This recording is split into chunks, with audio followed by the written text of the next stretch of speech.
Joe. Horse, I'm telling you the truth. If me and Clyde had a place to do this here right, why, we'd be plumb fool for selling you this hill. Now, don't go galloping too fast too soon, Mr. Barlow. Me and Joe just ain't made up our minds yet, that's all.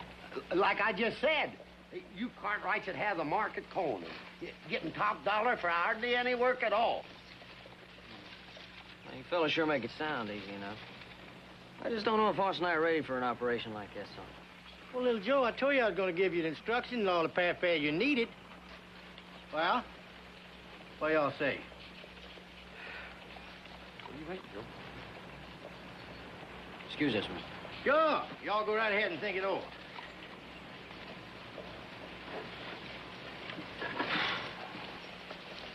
I just don't see how we can go wrong with it.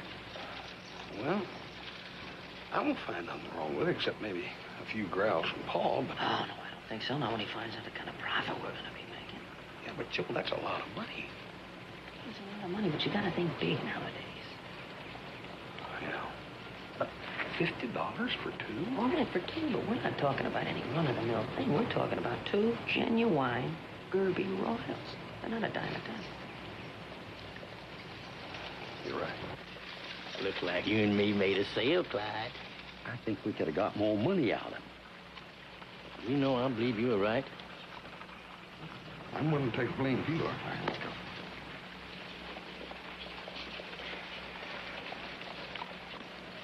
All right, gentlemen. 10, 20, 30, 40, 50. $50. You boys really made an excellent deal. I mean, y'all really made an excellent deal. Yep. Hey, don't forget about the instructions you're supposed to give us. Oh, yeah. I darn near forgot him. Of course, Barlow was talking for himself when he implied that the instructions came free. Implied nothing. He said for sure they went with a deal. All right, forget the deal. Give me the $50 back. Come on. Right. Give us our money back. Hold it. Hold it, boys. Clyde, I did mention the instructions in the deal now. You want to give it to them. But give it to them. Like I said, a deal's a deal. Thanks. Joe, we better hit on the ropes. Come on. Boys, just a minute. You know, I plumb near forgot about them carrying cages. You know, I didn't mention them in the deal, but you boys can buy them from it or rent it from it at a reasonable price, you know. Well, like I said, you know, if it means we know you boys, I want to kind of help y'all get started in business. I expect we can lend them to you. I expect. Come on, Joe, let's go.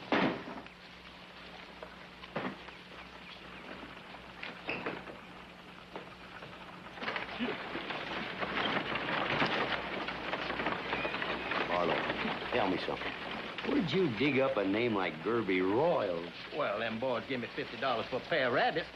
I figure I ought to give them a fancy name. All right. Well, all we have to do now is just sit back and wait.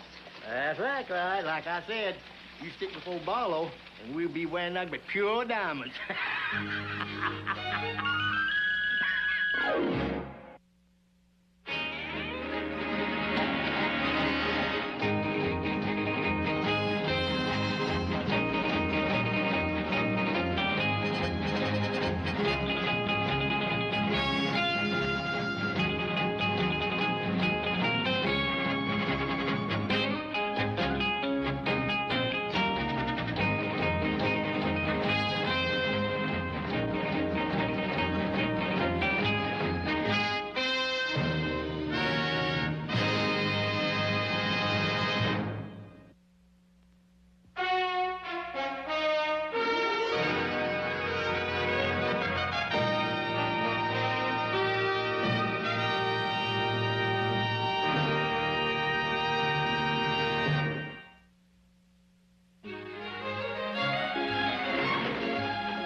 Phil, I get to look at these. Joe, Dad, Marty, can't you do nothing slow and easy like? What's the matter?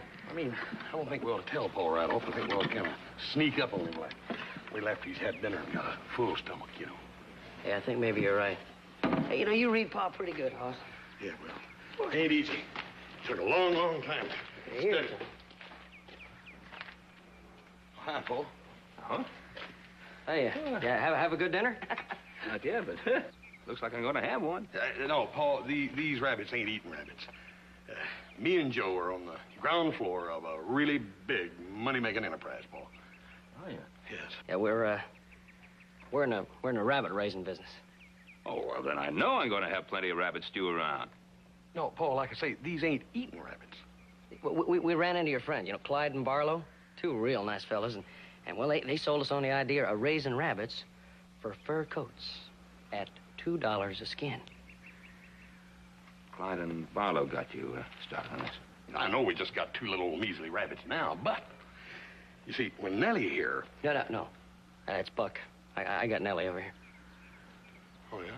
Well, anyhow, we put Nellie and... Well, we get Nellie... We put Nellie and Buck together, and then in 4 months, Nellie's going to have how many rabbits?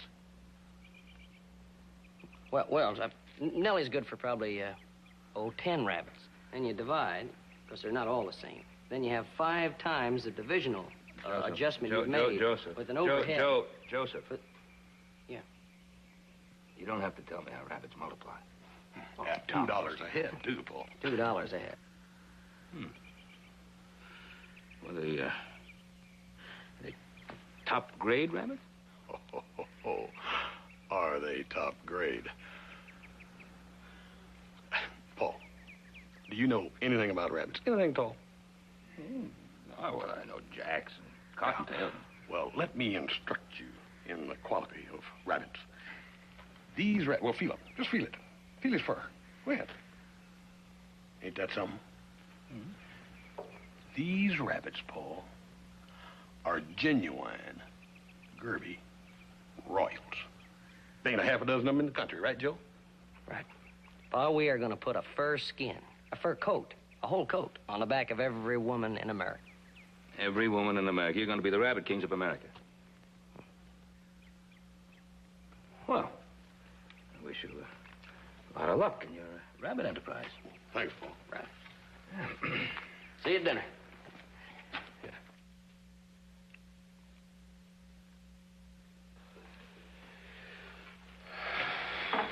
I don't know, Hoss. We've been sitting here every night for a week now. According to the instructions, she's sure enough due. Hey, maybe we're making her nervous by just watching her. Right.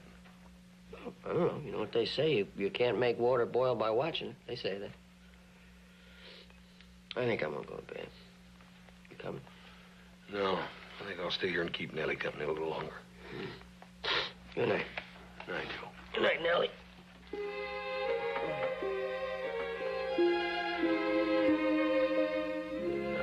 Come on, Nellie. Be motherly.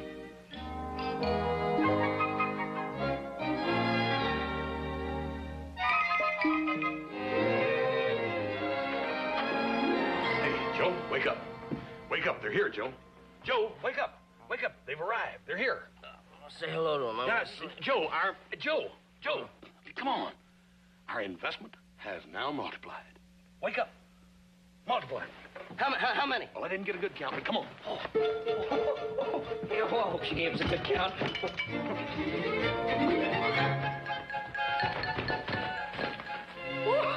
Look at them little critters. Oh, look at those little Gerby Royals. Nellie, you all right? Mm-hmm. Now, let me see. We, 1, 2, 3, 4, 5, 6, 7, 8. 8 little Gerby Royals. Beautiful. Now, let me see. Supposing what? Well, now suppose we got 8 Gerby Royals. Yeah. Now, suppose we got 4 males and 4 females. 4 males and 4 females.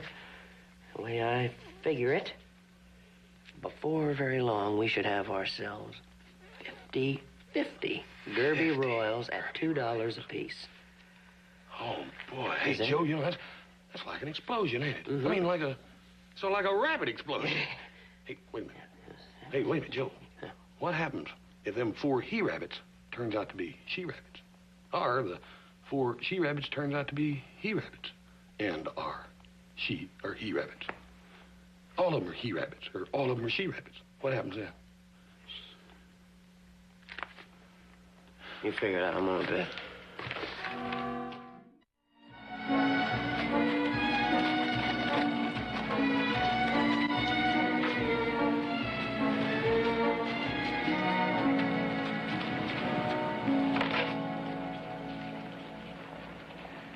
For a young roping horse, he works real good, don't he, Ben? Not bad, mate. Not bad. Moves like a big cat. Yeah, seems sound. Moves good. Well? Well, fact is, mate, I never been much at buying young or untried cutting and roping horses. 150's mighty low for an animal like this. 150. Well, I'll have to think about it, mate. I can't promise you won't be sold while you're making up your mind. I'll take that chance. I hear that Horse and Little Joe are doing real proud with their rabbit raising over the Ponderosa. Yeah. Real proud. They got more Derby Royal rabbits hippity-hoppening all over that place. Derby, what rabbits? Derby Royals. Never heard of that breed. They're real productive. Mr.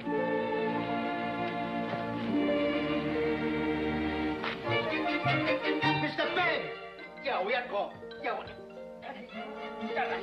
Mr. Ben! Mr. Ben! Something friend not welcome. Should belong in barn. Yeah, lay. Chân hay ya. Ôi, trời ơi, lay ya. Thôi, Mr. Ben! Mr. Ben! Oh, Little Joe. Little Joe. Stop saying. Frank, get some of the rabbits and got away. Stop making some. Where'd you get those? In kitchen, where not belong. I'm sorry. We'll take better care of them next time. Poor management. Soon you lose business. All right, the management will get better. We're going to get more cages. It's going to be all right. Just don't... George is saying, you know, how long ago? You speak English. George, Let's get back in the barn. Yeah, I got 4 more of them. Good. Is this all it got out? No, there's more of them. Let's get these in the cage and get the others before Pa starts complaining again. How many would you say are still out? Yeah, let me see. Now we got 4, 6. That makes 8 left. Oh, good. Forgot about that little fella. That's 7, and counting the ones under the house, 15 altogether. Joe, they're popping out all over the place. Yeah, I know it, and we're fresh out of cages. And them cages are costing money. Hey, you remember those old wire chicken cages they had in the back of Nate Swanson's stable? Oh, yeah. Hey, if he's still got those, buddy, we could save us a bunch of money there. Come on, let's go.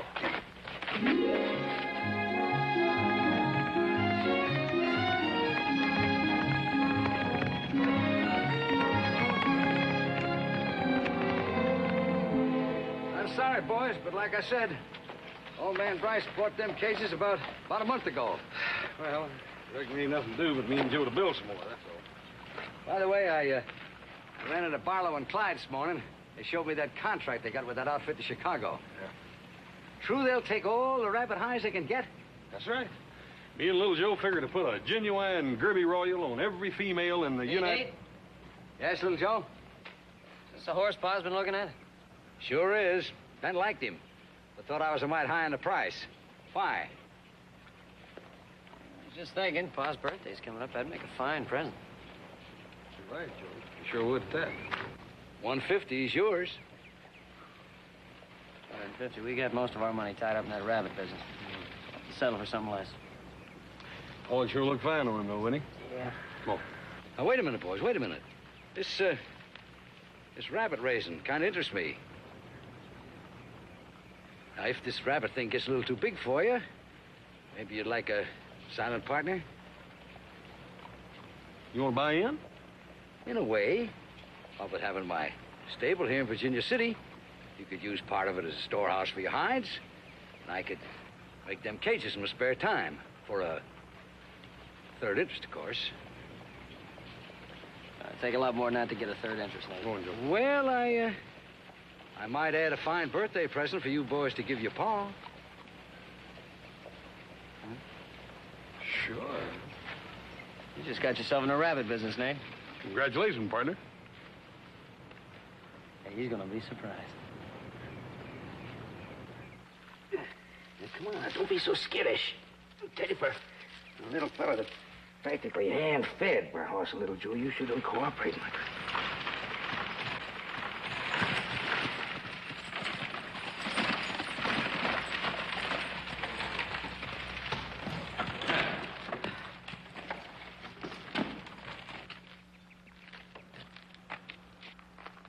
Mighty fine-looking animal. Happy birthday, Paul. Me and little Joe know you've had your eye on old Nate's cutting horse for a long time, so we bought him for your birthday present.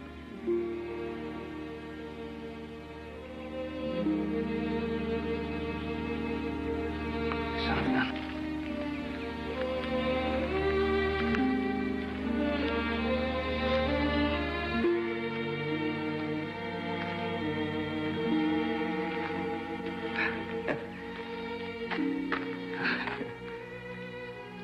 It's just like having all my birthdays and Christmases in one beautiful package. Yeah, and Nate says he's still a little skittish yet. Oh, but he's solid and he's got the good moves. And little work, he'll be a real good one. Don't know what to say. Thank you. Thank you very much. I'll go put him in the corral. Yeah. He's a fine-looking one.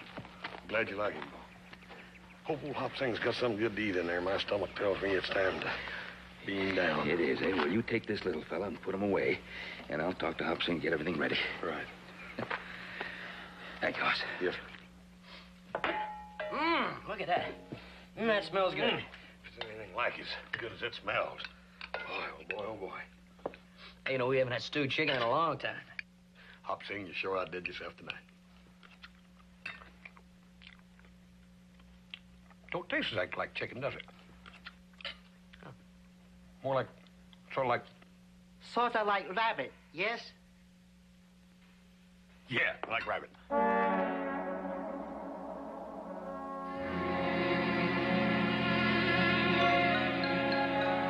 Hop Sing, how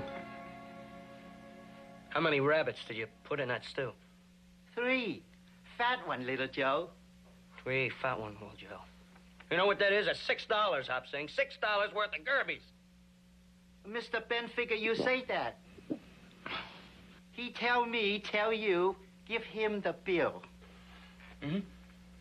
Give him the bill. It's not the 3 rabbits that are in there. It's what it represents. By the time we finish dinner, those 3 rabbits could be maybe 24 rabbits.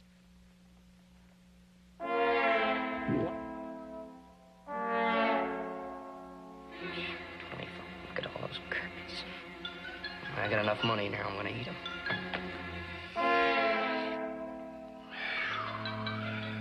Excuse me. I'm gonna go out and get me a little fresh air.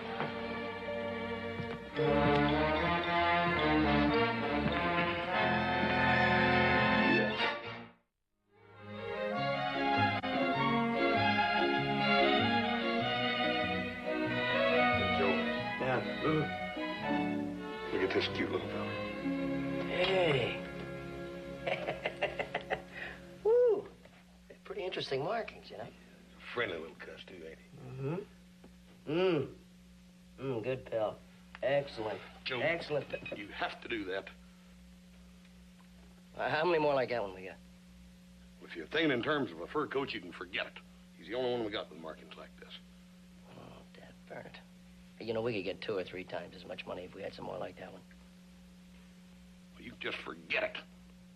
Well, don't get all out of sorts. I'm just trying to be enterprising. You know, I sometimes think you'd skin everything on the Ponderosa if the price was right. Well, if that's your attitude, then just leave me alone. I have a lot of paperwork. This business doesn't run itself. I got to figure out profits against overhead and things like that. Little brother, there's changes taking place in you. And they ain't for the better neither. Business is business. Rabbits. 428 rabbits. 428 rabbits. You got about 956 rabbits. Burn. I ain't never seen nothing double, triple, and quadruple. Whatever comes after that, like you little jumpers have. Ain't never seen nothing multiply like this. Bad part is it. I ain't got the heart to skin none of you. But my little brother catches a hold of you. Horse, you in?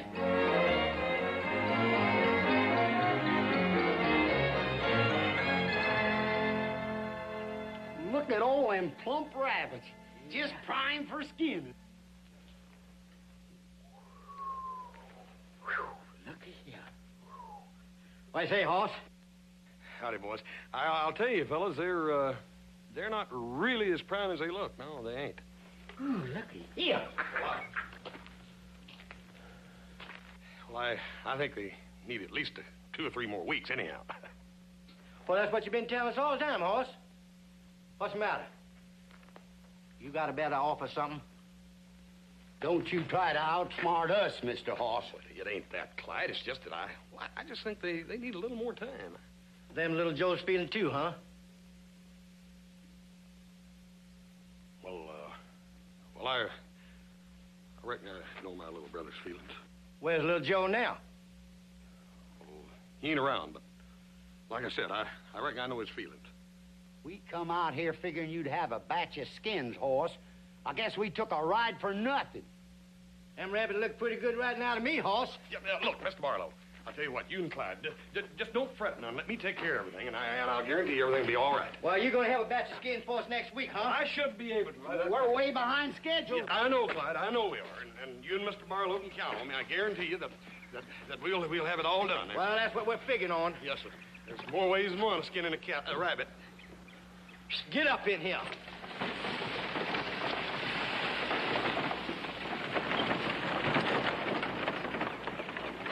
Hey, Hoss, Clyde! Hey, go on! Step that out! What are you doing? Oh, I get it. You were stalling Clyde and Barlow, weren't you? Joe, I wouldn't exactly call it stalling. Well, what would you call it? Stalling. Stall. Now listen, you can't put it off any longer. We have some rabbit skinning to do. Joe, wait a minute. Now, wait a minute, Joe. Wait a minute. I've been thinking this over, Well, what? Well, Dad, burn it. Joe, you think they're big enough? Do I think they're big enough, boss? Look at this rabbit. Yeah, you Look stay at away this from me. rabbit. Stay What are you away from raising, a mountain lion or a rabbit? Now, look, are you letting your heart rule your pocketbook? Well, Joe, money ain't everything, Dad, burn it. Look, for the last 2 weeks, Barlow and Clyde have been hounding us for rabbit hides. Now, when we finally got a batch that are big enough for skinning, you go soft as butter. I reckon I have grown sort of fond of him at that. Yeah, I've got fond. All right. Look, I didn't know when I went and parted with you that you were going to go squeamish on me. But let's not forget that I still have a little say. Half of these rabbits happen to be mine. And I am going to skin my half of the rabbits. Now, if you'll just step aside. No, you ain't. You ain't skinning these rabbits, Joe. Oh, yes, I am. Would you step? You're standing in front. Fat Gerby right there behind your head happens to be my Gerby. You're standing in front of my Gerby. No, you ain't skinning these rabbits. Not today, you ain't, Joseph. You're making me mad. I don't care. You ain't skinning these rabbits. I'm skinning that Gerby. Now, I don't want to have to come through you. I'd reconsider that, little brother. Well, I'm telling you right now. I'm telling you, my brother, fast. Now, that Gerby right behind there is my rabbit. I've cut you to ribbons. I'm gonna have to... I'm telling you, I'm gonna tell him. I'm gonna... That's my Gerby, and I'm gonna get to him. One way or the other, Brother Hoss, I'm gonna get into one of these cages. Look, come on now, let me out of here! Mike, come on. Let me out of here! Oh, Mike, I'm gonna hurt. Oh, I'm gonna hurt you. Come on now, let me out of here. Not until you pull in your horn. Oh, I'm gonna tear you to pieces when I get out of here. Ooh. Settle down. Look, let me out of here. What's the trouble? Well, he won't let me skin my share of the Gerbies. Is that true, Hoss? Well, yeah, Dad, Bernie, Pa, I've grown sort of fond of these little fellers, and... But the fact remains that they are half his. That's right. Dad, Bernie, legally they are half his, yeah. Well, then let him have his half. And Hoss, Let him out. Thank you, Father. All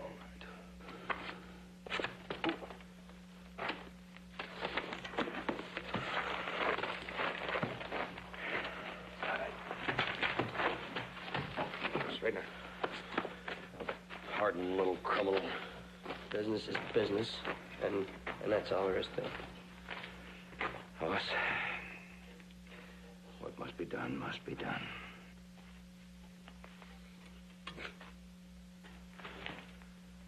Right in our own family. My very own little brother, a fiend.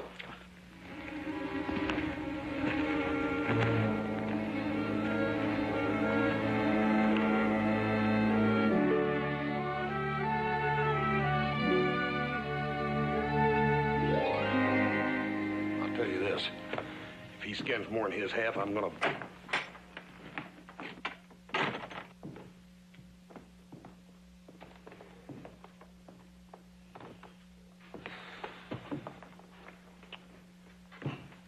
Well, how many have you slain? Speak up, you fiend. I didn't slay any of them. I couldn't do it. I guess I got too fond of them, too. Really? Yeah, they'd all looking at me with big eyes, wiggling their ears and all that. Doggone it, Joe, I'm proud of you. There for a while, I didn't think you had a heart. Gentlemen, the fact remains that the Ponderosa now has umpteen rabbits we can't eat and umpteen rabbits we can't skin. Now, what do you enterprising fur dealers intend to do with them? I haven't thought about that, Paul.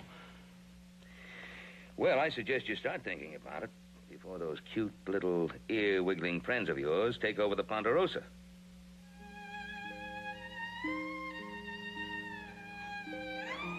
Think. I'm thinking. Are you thinking? Sure.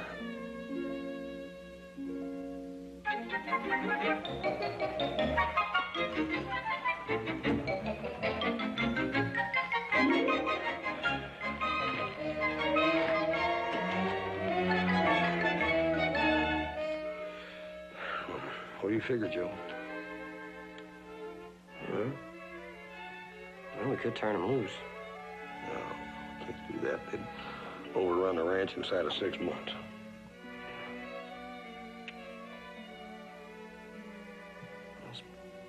Suppose we sold them back to Clyde and Barlow alive and let them... Clyde and Barlow.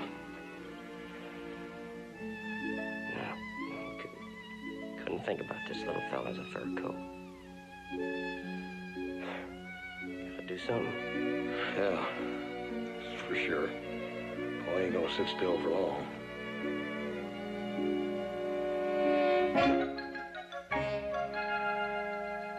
Hey, I got an idea. Yeah? Yeah. So your affection for the rabbits is bigger than my affection.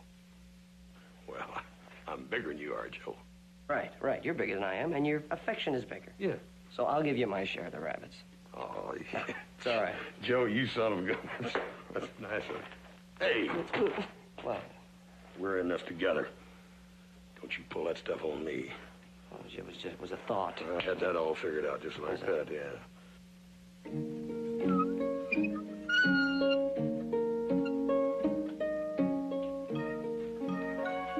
This little rabbit eat up Hobson garden. Me chop.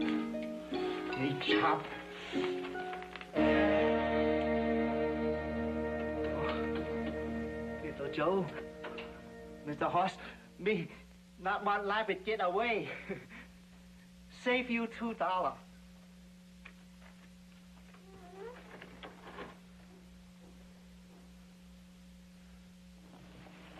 Abner, I think you ought to get a pretty good price for that old saddle, don't you think?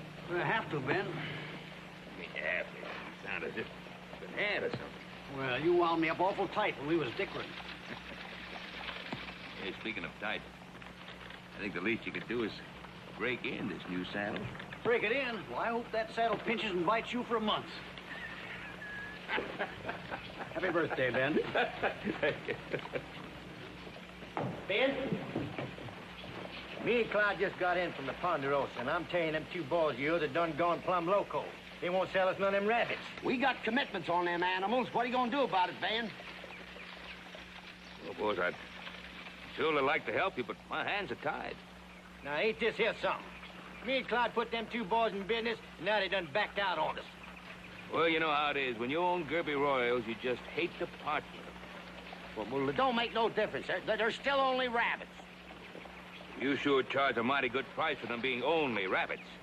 Now, wait a minute, Ben. Me and Clyde ain't gonna take this here laying down. You know yourself that a business deal is a business deal. A business deal is a business deal, and it's your business deal, and it's your problem, so good day and good luck. Clyde, like I said, me and you ain't gonna take this here laying down. Is that all you got, Bill? You got to go faster than that, or we'll never catch up. Hey, here comes our silent partner. Oh, morning, Nate. Morning, boys. Oh, you really get up early for a city fella, you know? Sorta. But when you got investments, why, you got to keep a sharp eye open, don't you, partner? Yeah, that's right, Nate. How are you? Well, I reckon you boys won't mind if I load up here with a few of these prime rabbits. Well, I think you're right. You're rushing things a little bit, Nate. What do you mean? Well, I'll tell you, Nate, these rabbits, they ain't really as prime as they look. No. Well, they look fine to me. Well, no, that's only because we're keeping them warm in the barn. Yeah, that's right, Nate. Little Joe's right. And I'll tell you something else, too. We, me and Little Joe, we've been studying these rabbits, and we heard something the other day kind of interesting. We heard that, what we hear, Joe? What? Oh, what we heard. What we heard was that old rabbits, very old rabbits, they're the best kind of rabbit. Nate, Little Joe's right. If you sell young coats, all the hair falls out. Really give you a black eye in the business. I mean, really, it'd be terrible. That's right. That'd be horrible. Not half as terrible and horrible as if a certain party comes up minus a birthday present. What do you mean by that, Nate? I heard a distant rumor that you boys have been making pets out of all these hippity hops. Oh, that's now, Nate. wait a minute. Wait a minute, nothing. Your silent partner's just about ready to become unsilenced and start yelping good and loud. Nate, you're jumping to conclusions. Well, could be, but I don't know. My investments looks all right to me. Well, they look good, Nate, and all, but they need a little aging. All right. I'll give you 1 week. Nate, you're being sort of short-sighted. And 1 week only because, well, Ben and I have been friends since we were... No buts at all. And if I find out I've been flim-flammed, friendship ceases. And that birthday present of Ben's comes back to the stable, you understand? Get out!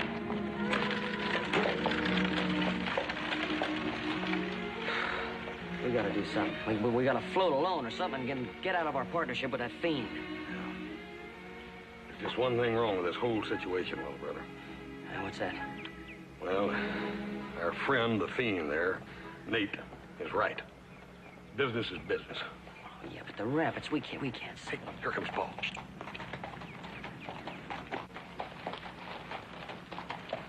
He sure looks smooth-gated, Pa. Yeah, pleasure to sit. You can always count on getting a good-spirited animal from old Nate, can't you? Hey, that saddle looks fine on him. Yeah, almost broke in.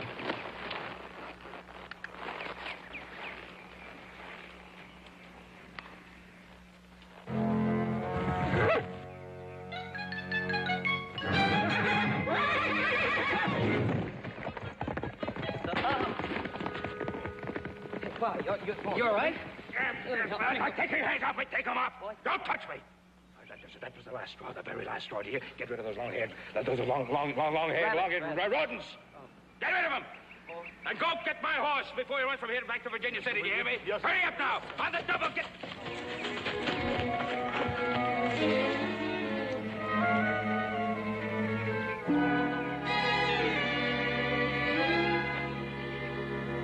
Rodents.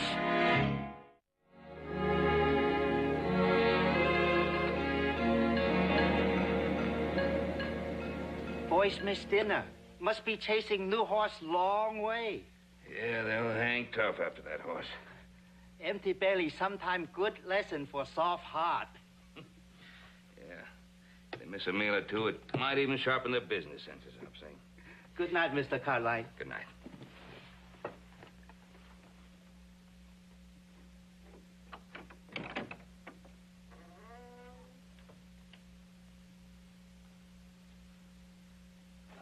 These risk-living rabs have been having too easy, Clyde.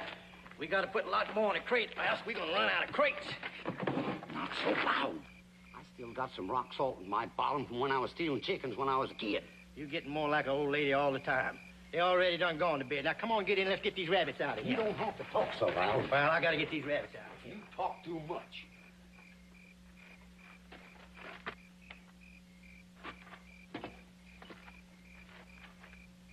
Howdy. Howdy, Ben. I know what you're thinking, but you know us, Ben. We ain't just common thieves. That's right, Ben. You caught me and Clyde, but me and Clyde got a contract to fill, and then we got to... How'd you like it? I helped you fill that contract. What do you mean? What I mean is that these rabbits have to go. Oh, you mean they're getting to be pests, ain't they? Yeah, in a manner of speaking. My sons are doing too good a job raising these rabbits. So I'm taking over before these rabbits take over. Meaning you'll sell? If the price is right. Well, me and Clyde is receptive. Now, let me get this straight, see if I'm right. You're to pay $2 for each rabbit. Is that right? That's right. Cured and skinned. Skinned and cured. Well, since I aim to deliver these rabbits to you at we're sort of half done, so to speak, I think $1.50 would be fair. Oh, no, Ben. $1.25 is more with the line to going market. $1.50. Barlow, I'll shave my take of mine just to meet his $1.50. Ben, you sure are snug with $1. But seeing as how you got me and Clyde cornered here, I'll give you $100 for the whole shebang. $100? Why, there's more than 200 rabbits here. $130. $150. $150? Cash. That sure is hard money. But Ben, if you'd kind of give us a little hand here and help us loading, it sure would ease the pain.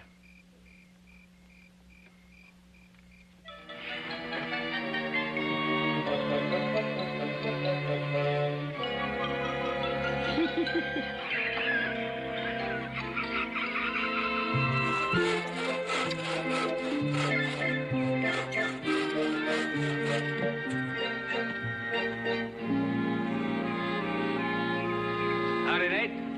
Don't you howdy me, Ben Cartwright.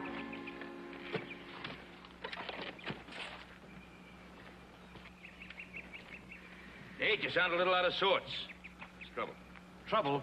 Those sons of yours are trying to skin me out of my third interest in the rabbit raising. That's the trouble. Makes sense, Nate. Luckily, I ran into Barlow and Clyde, and they told me about the tender-hearted Cartwright boys. Tender-hearted. What are you talking about? I made a deal with Hoss and Little Joe for 1/3 interest in their rabbit raising, for the use of my stable and that birthday present they give you.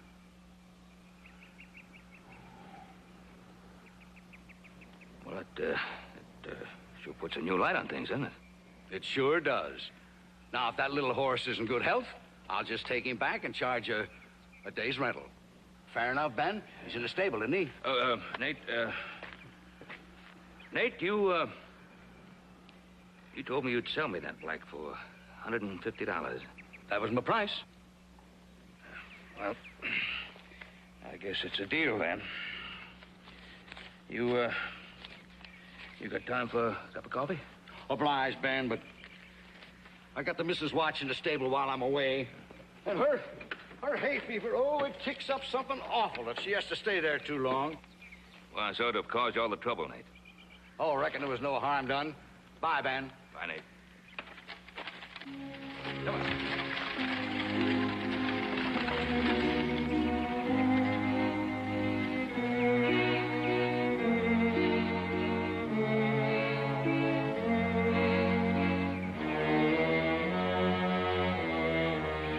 Wild geese,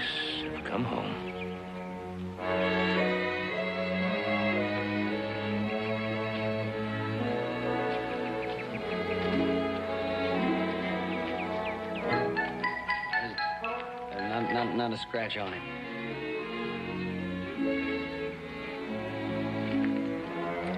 We saved him for you, Paul.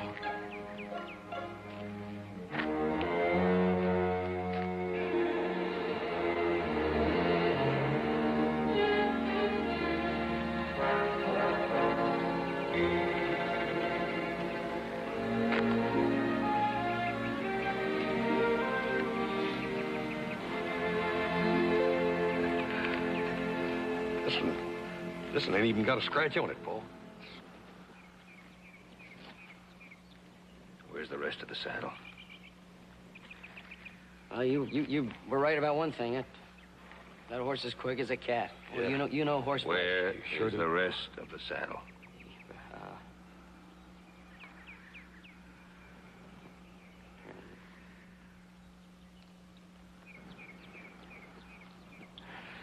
You know, Paul, there's just a whole bunch of low-hanging limbs all over the Ponderosa.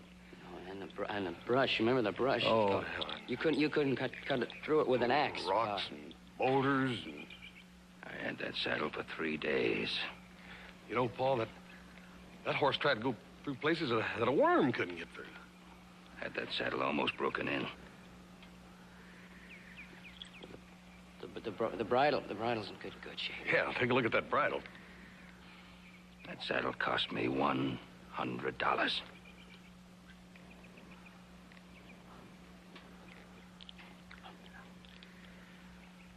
Hey, well, you know, as handy as horse is, Pa, he could take all these pieces and then just whip you up a new saddle. You boys rub down that horse real good.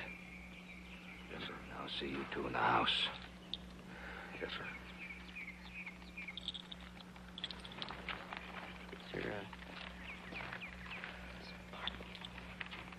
What do you think? Well, I think we just got stuck for the price of a new saddle. That's what I think. Are you sure you couldn't take these and kind of hook them?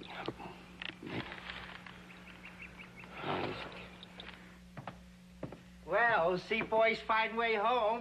Yes, they found their way home. Hop Sing think ahead. Already got half a pantry cooking on stove. Oh. By the time I get through with those boys, they may not have an appetite left to eat with. Oh, no matter what happened, Mr. Hoss got fine big belly to fill. Sure has. Oh, we've been robbed! Robbed! Some dirty rustler! Oh, we've been robbed. They're gone. They're all gone. All our Derby Royals are gone. Been rustled. There's not a Gerby in a barn. The cages are gone. Everything's gone. I know. You know? I sold them. You sold? For cash. To Barlow and Clyde. Oh, a Barlow and Clyde. Yeah, I had to sell them at a sacrifice, but I figure $150 is better than nothing. The babies? You sold the babies and everything? Babies and everything. How could you? How could you sell them to them butchers? Well, I'll tell you why, Hoss. I figured I had to get rid of them, but I also sold them an idea. I convinced them that they could make an even bigger profit off those rabbits if they sold them at Easter time as pets.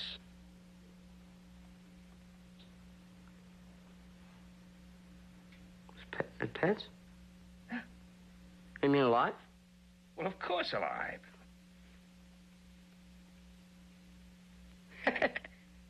Hey, that's a good idea. Alive. Hey, then they're all right. Of course. They're all right. Yeah.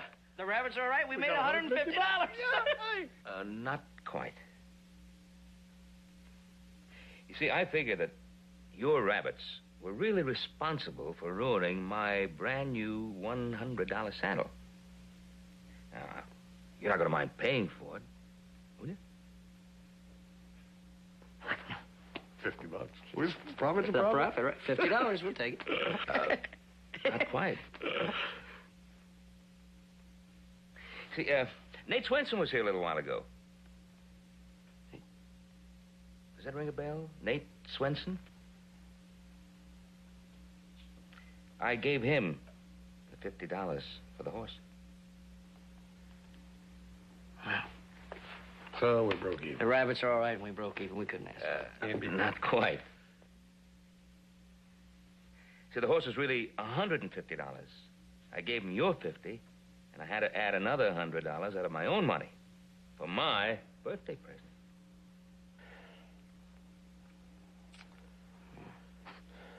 Well, you know what they always say. Yeah. What do they always say? Well, they always say it's better to give than to receive. Yeah. You've heard them say that. Well, I'm glad you think of it that way, boys. Because now I know you're going to be very happy about giving me your next 3 months' wages. My birthday present. Oh.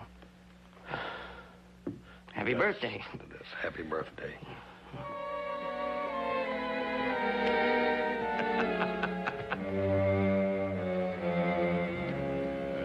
Joe, what do you think you're doing?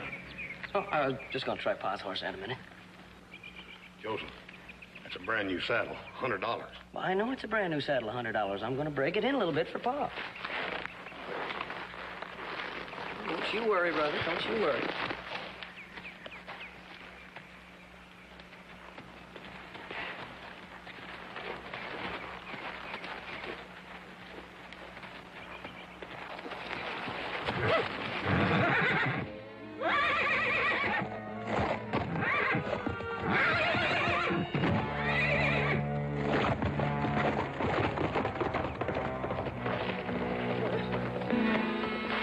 Where'd he go?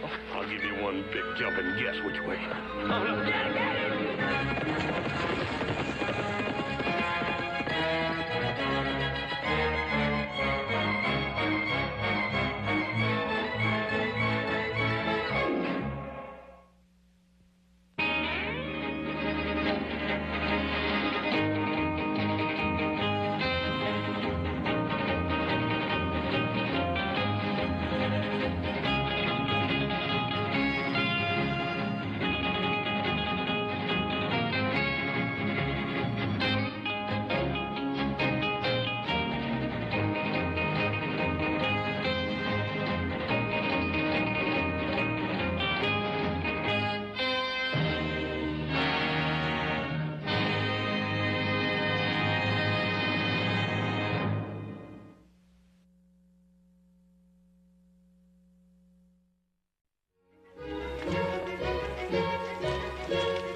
Sally. Sorry I'm late, Horace. Oh, that's all right. I won't tell your father. Thank you, Horace. Oh, Mrs. Miller was in to talk to you about her statement again. Oh, that Mrs. Miller. She's always worried about her bank balance. Well, I told her it's okay. Not to worry about a thing. Thanks again, Horace. That really wasn't necessary. No, I just, I like to help. You're sweet, Horace. Oh, good morning, Mrs. Arnold.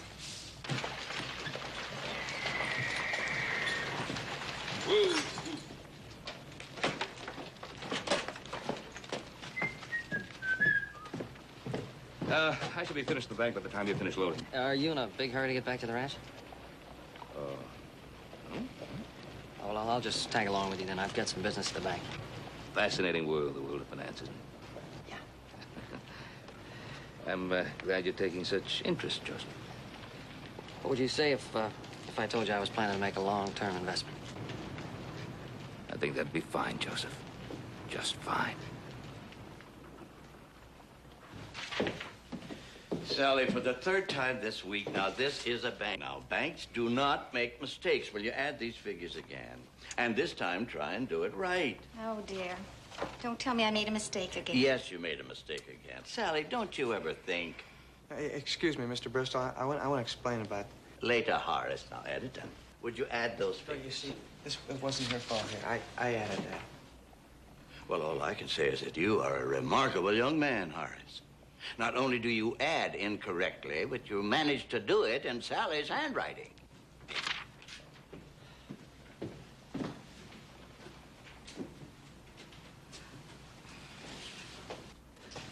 Oh, Horace. Why did you say that? I just don't like to hear anyone talk to you that way. Not even your father. But you don't have to protect me. I mean, Daddy growls a lot, but he very rarely bites.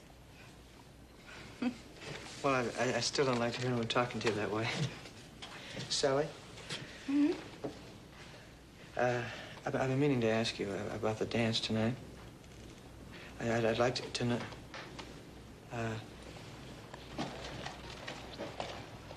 Oh, yes, Horace, you were saying? Oh, it doesn't matter. Oh, okay. Hi, Mr. Bristol. Oh, little Joe. Ben? George? I've been expecting you. My son has some business at the bank, too. Oh, well, lately he's turned out to be our best customer. Seems I see him every time I look up. Any particular teller you want to see, little Joe? Oh, Father.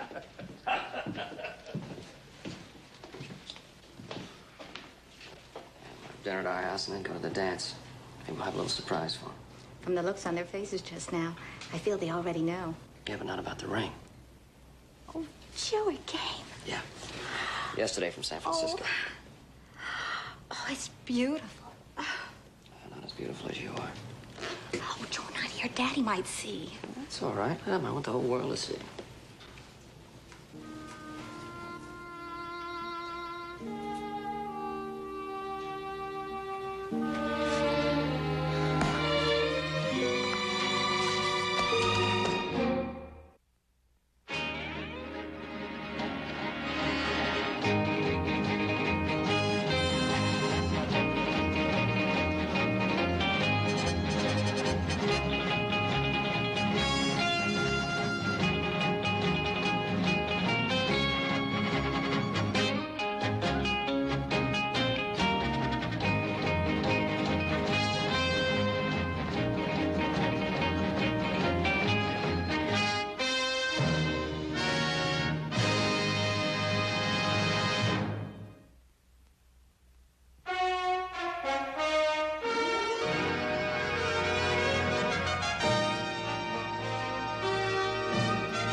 I don't want to rush you, Mr. Bristol, but we'd kind of like to get to the dance in time to hear the fiddles tune up. Ah, the impatience of youth. Oh, it isn't that at all. I told Joe I wanted us to be the first ones there. I want everybody to see my ring. You better watch it, young man. She's starting to give you orders already. The thing that worries me is I don't seem to mind it. I want you to know that I would be happy to have you as a son-in-law. Thank you, sir.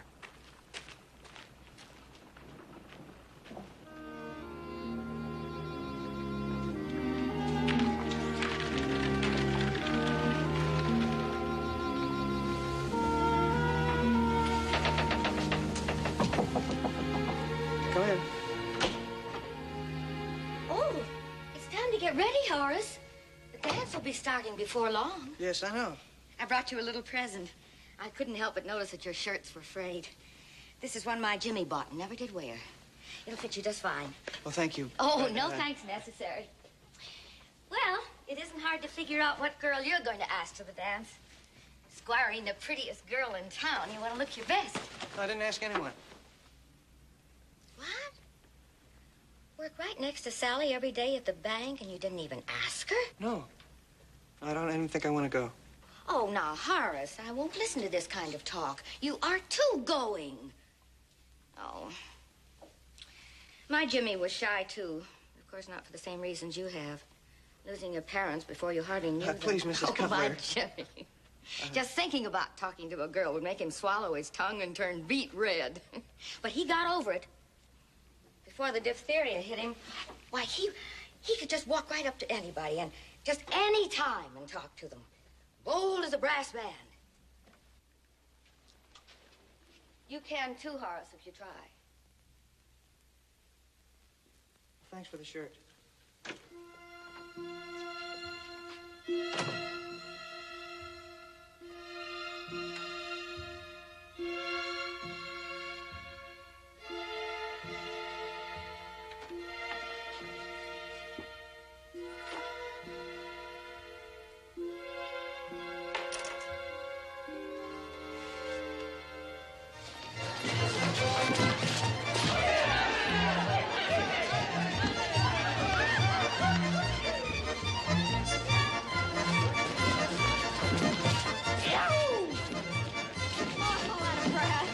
Having fun? Oh, Joe, I've never been so happy in all my life.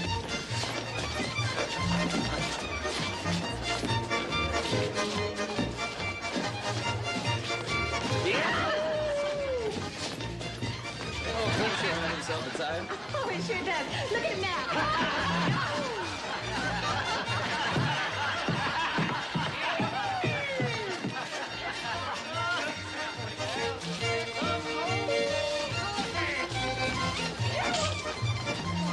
Hey, I'm sorry, friend. I'm real sorry. You know?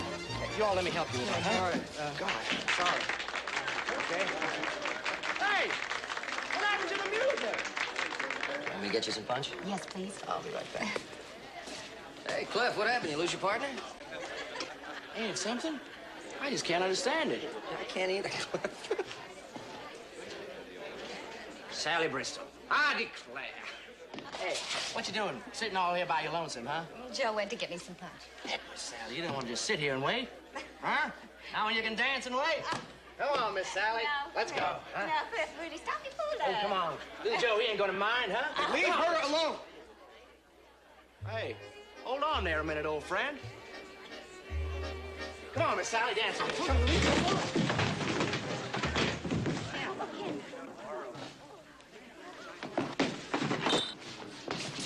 All right, Joe. All right, hey, this fellow's gone plumb loco. All right, I did was all right, ask Miss forget Sally. it. Just forget it. Go on, have a good time. Come on, please. Sure, Joe. I'm sorry, Miss Sally. I didn't mean no harm or nothing. That's all right.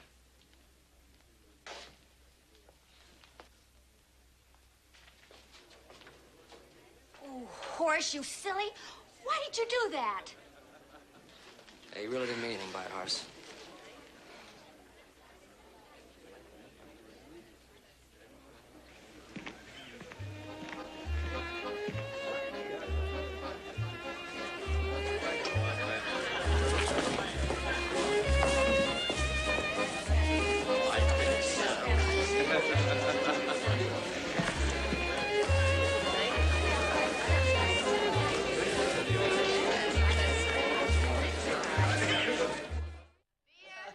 Brandy, what, 2 whiskeys?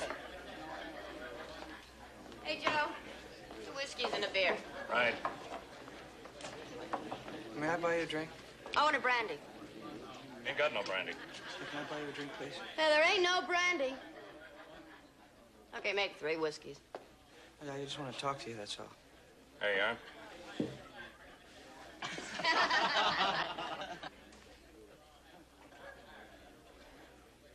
She didn't even hear me. I wanted to buy her a drink. Oh, sure. Coming right up. And not for me, her. What are you talking about? I wanted to buy her a drink. And she wouldn't even listen. She wouldn't pay any attention. Well, that's her choice, mister. If she doesn't want to drink with you, that's the way it's going to be. Now, are you going to pay for that drink? Yeah, I'm gonna drink this one, too.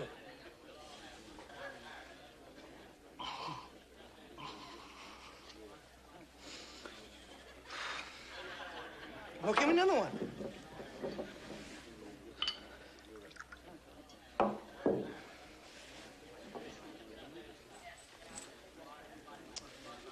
There you go. Hey, you know, it's nice out here. Mm-hmm. Hey, have I told you lately that I love you? 103 times. But don't stop now. Oh, I'm never gonna stop.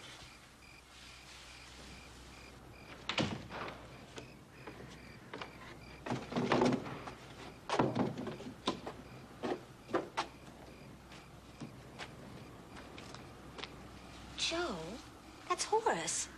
He's sick or hurt. No, I don't think so.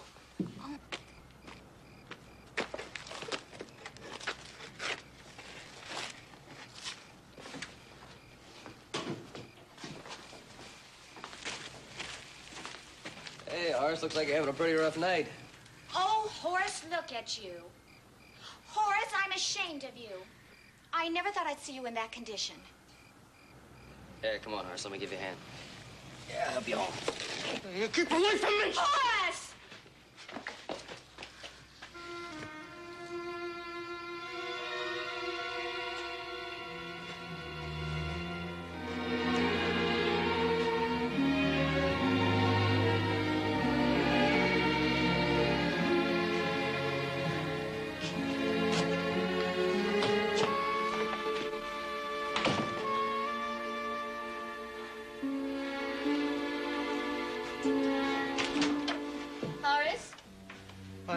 Jackie. I'm sorry. You don't have to apologize to me, Horace. No, not to you. Sally, I gotta apologize to Sally. Well, whatever it is, it can wait until morning. Yeah. I gotta apologize to Sally. Yes, that's right. You go right on up to bed, Horace. Oh, my goodness. Oh. Joe, what got into him? Look, will you forget about him? But I've never seen him act like that before. He was almost like an animal. Oh, he's not used to being drunk, that's all. Not used to having you see him in that condition. But why should he care what I think? Because he's in love with you, that's why. Oh, Joe. Not Horace. Well, of course he is. Why do you think he came to your defense at the dance? Why do you think he's always looking at you the way he does? But I've never done anything to encourage him. I know you haven't. Now forget about him. He'll sober up and he'll be all right tomorrow. Besides, I can't blame him for falling in love with you. I fell in love with you, didn't I?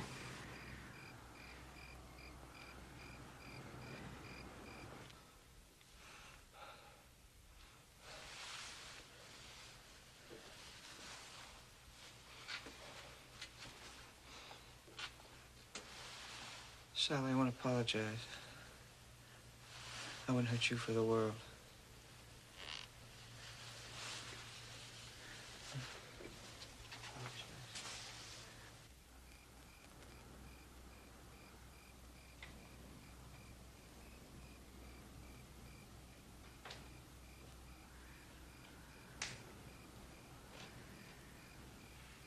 I wouldn't hurt you. I wouldn't hurt you. At all. I apologize.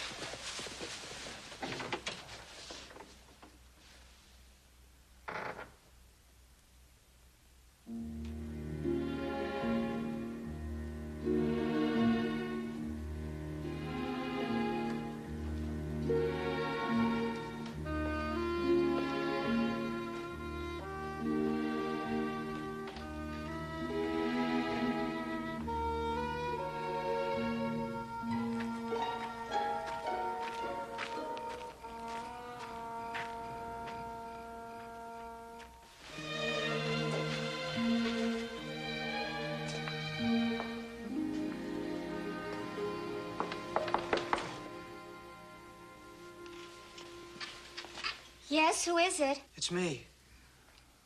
Horace. Please, Sally, I have to see you. You shouldn't be here, Horace. What would Daddy say? I want to apologize. Sally, I wouldn't embarrass you for anything.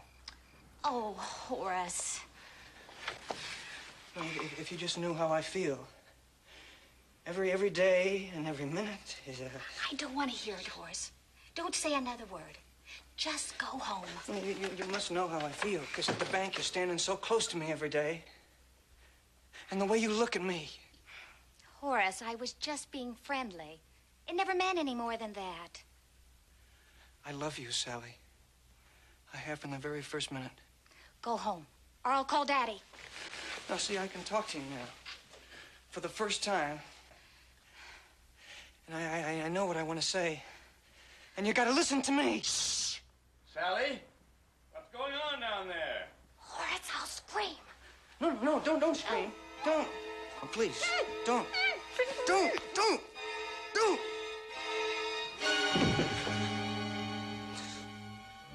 Sally?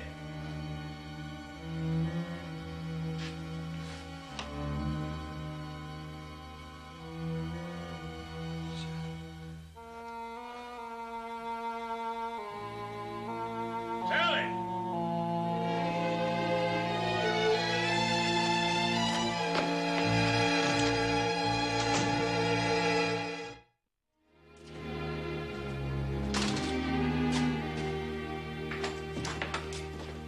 Joe, what are you doing here this time of night?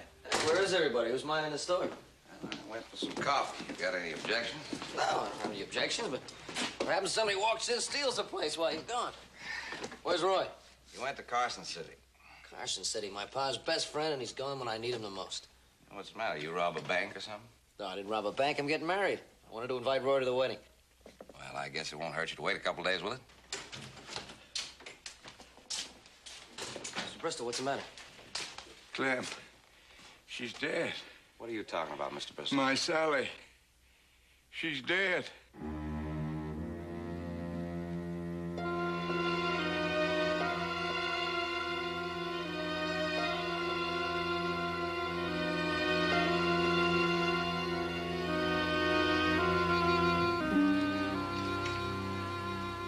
You have this, Mr. Bristol. Good, strong cup of tea.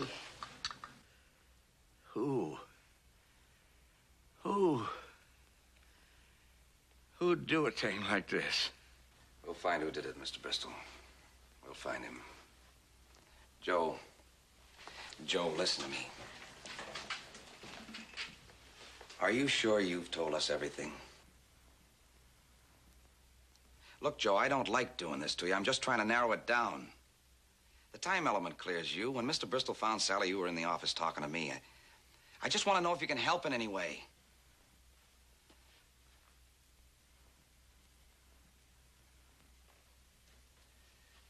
I'm sorry. There'll be time for this tomorrow. I'll be leaving now, Mr. Bristol. You'd better get some rest. Clem, who'd do a thing like this? We'll find him. You get some rest. He's right, Mr. Bristol. Here, now you drink this tea, and then you try to get some rest. And just you remember, I'm right across the street if you need anything. Anything. You're very kind. I think it's best if he's just left alone for a while.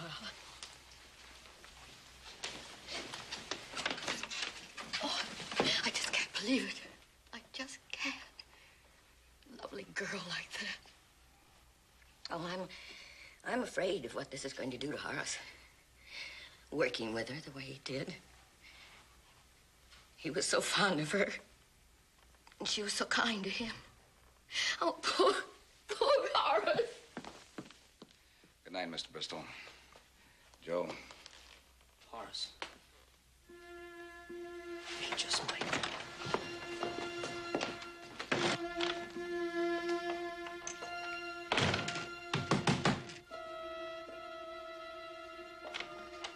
Joe. I want to talk to Horace. But he's fast asleep upstairs. Joe, what's this all about? Now, wait just a minute.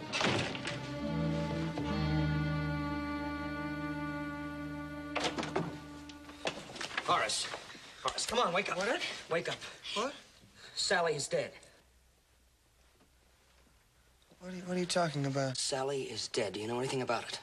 No, of course he doesn't. Joe, what are you getting at? He was on the street tonight. He might know something. I didn't do anything, did I? Huh? What do you mean you didn't do anything? Well, don't you know, Horace? Were you too drunk to know?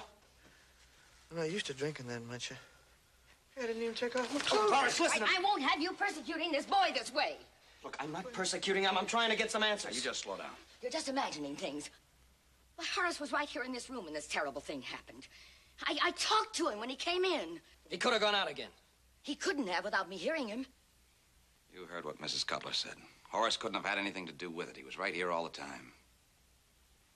You come with me.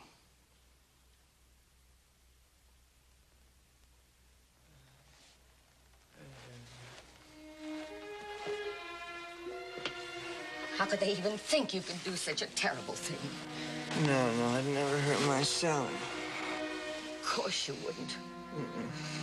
No.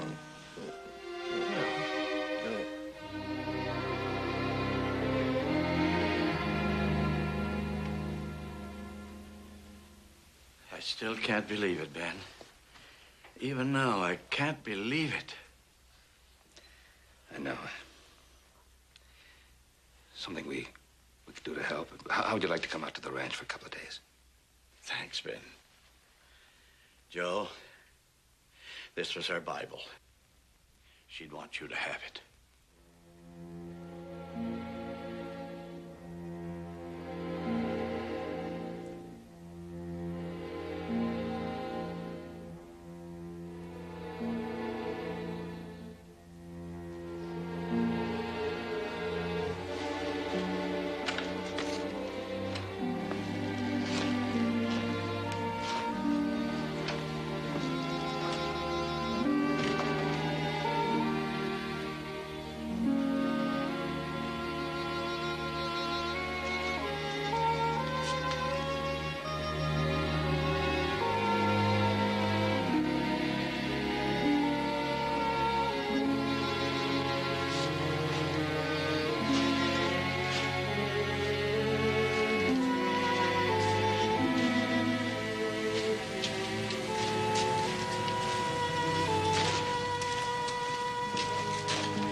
fine.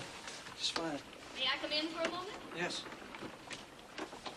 Horace, you can't just lock yourself up like this.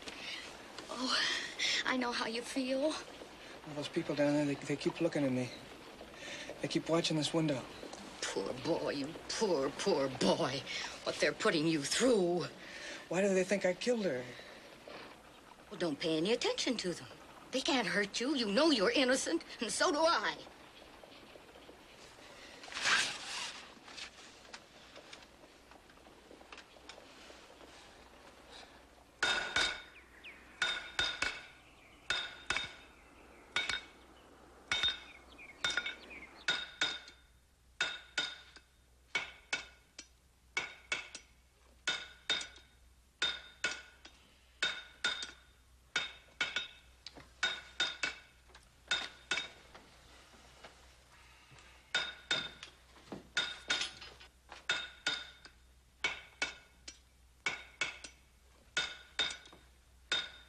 Dinner get all cold.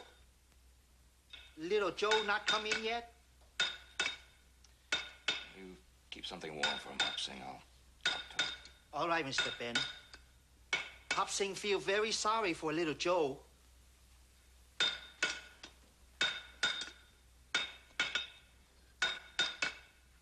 wish there was something we could do. I think it's been done. Clemens questioned half the people in town. Taken depositions from Horace and Mrs. Cutler. She backs him to the hilt.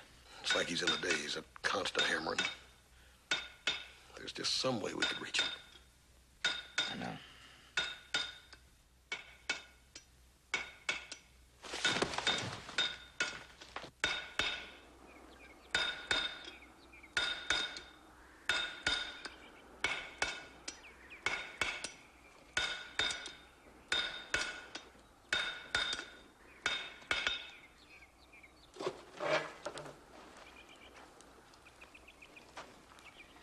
Joe, come on in the house, huh?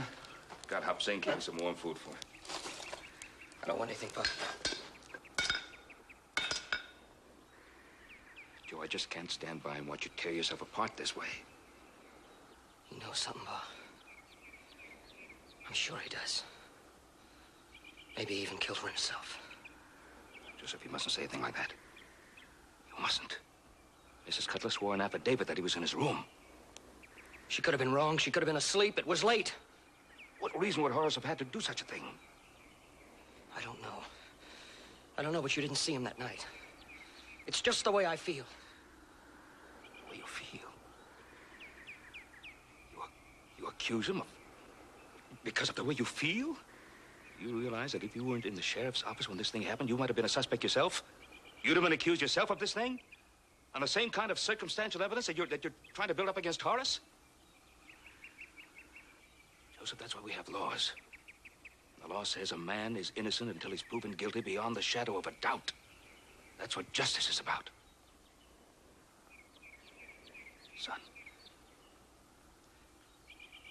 I know the feeling of grief.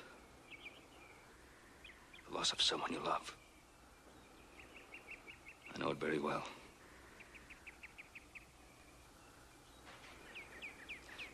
You'll come on in the house and have something to eat. You have to have food. No, Pa. I don't have to have food.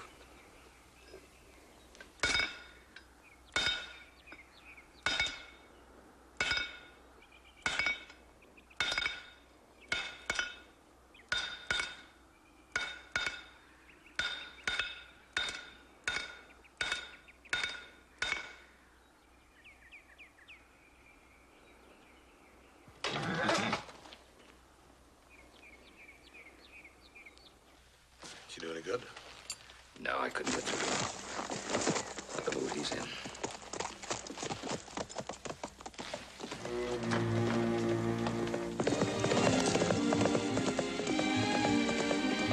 Go! Joseph! Get my things up. Saddle the horses.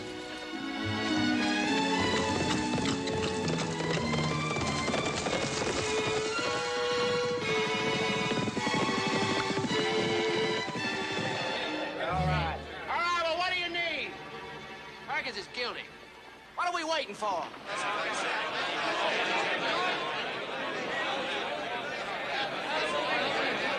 Break this thing up or I'm gonna start shooting. Now, you listen to me. What proof have you got? You got that telegram, didn't you? You gonna deny that? I saw it with my own eyes.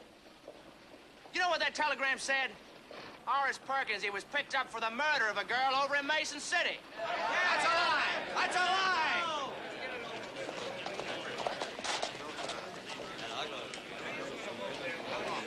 He was picked up along with a dozen others, and he was turned loose. Yeah, and you've turned him loose again. Hey, Joe! We're with you, Joe. We got the evidence we need. Horace was picked up over a year ago for killing a girl over in Mason City. What's he talking about, Clem? Horace was picked up all right back in Mason City, but there wasn't a shred of evidence to hold him on. He was questioned, Joe, that's all. Just like I questioned you. You gonna lynch a man for that? Clem's right, Cliff. This isn't doing anybody any good. Joe, we all know how you felt about Sally.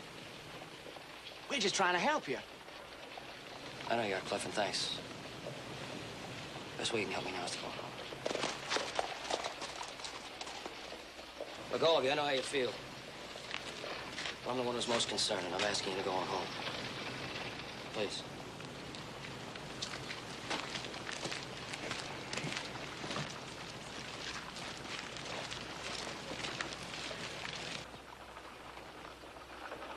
Looks like we took a long ride for nothing, don't it, Paul?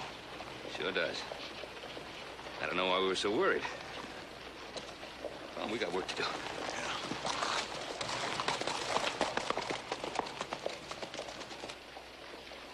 That was a good job you did. I'm proud of you. Yeah, well, don't be too proud of me, Clem. I just didn't want to see him get lynched, that's all. That way there'd always be a doubt.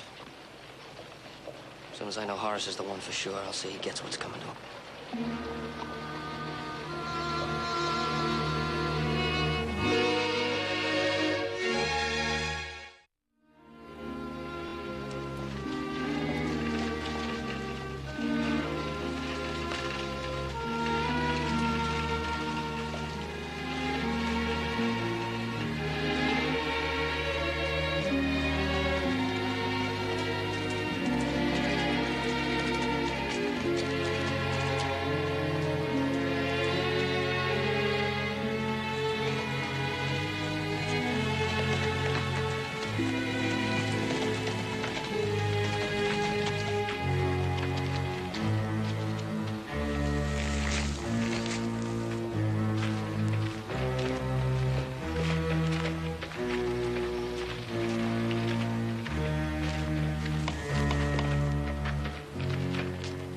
Going somewhere, Horace? I'm talking to you, Horace.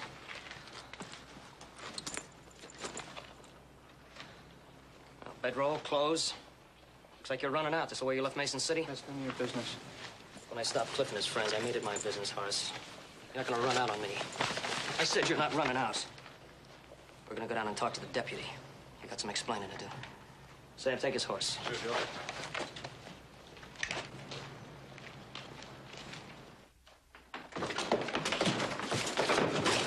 You still trying to do my job for me, Joe? He was leaving town. What about it? I can't hold a man with an ironclad alibi. You mean you're just gonna let him leave? That's right. He asked me, and I told him he could go on back to Mason City. Go on, Horace.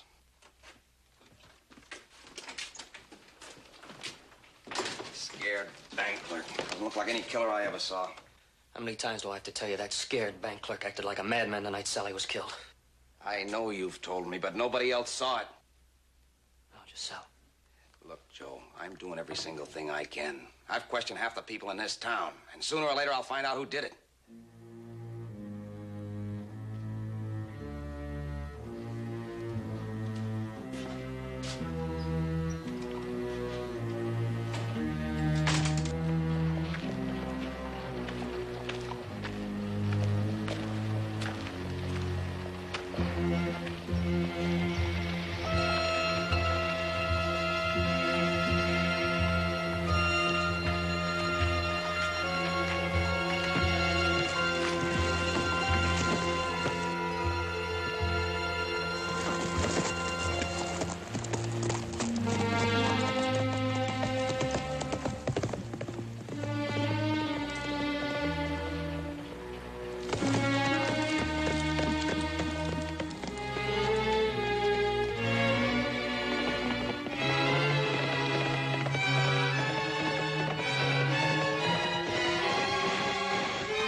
It's the second time you did that, Horace.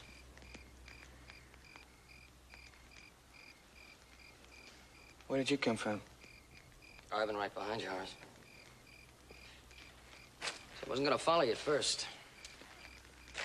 Until you made that wrong turn at Twin Forks. It's none of your business where I go. But you said you were going to Mason City, Horace. Mason City's in the opposite direction. How come you changed your mind? I told you, it's none of your business. You're not afraid to go to Mason City, are you? I just changed my mind, that's all. Yeah, but why? Why'd you change your mind, Horace? You didn't kill that girl in Mason City, did you? I mean, you were one of the suspects. Ever find the man who killed that girl? How should I know? Just thought you might know, that's all. It's funny. Girl's killed in Mason City. Sheriff questions you, lets you go, and you leave town. And Sally's killed, and Clem questions you and lets you go. And here you are on the road again. Kind of begins to make a picture, doesn't it? Now, why don't you leave me alone? Yeah, I guess you'd like me to leave you alone, wouldn't you? All right, I'll do it. I'll leave you alone. On one condition. You and I ride to Mason City. If they found the man that killed that girl, I'll let you go on your way. But if they haven't found her, I'll stay with you, Horace. No matter how far you go, no matter how long it takes, I'll be right behind you. Until you tell me you killed Sally. So you better get used to having me around, Horace.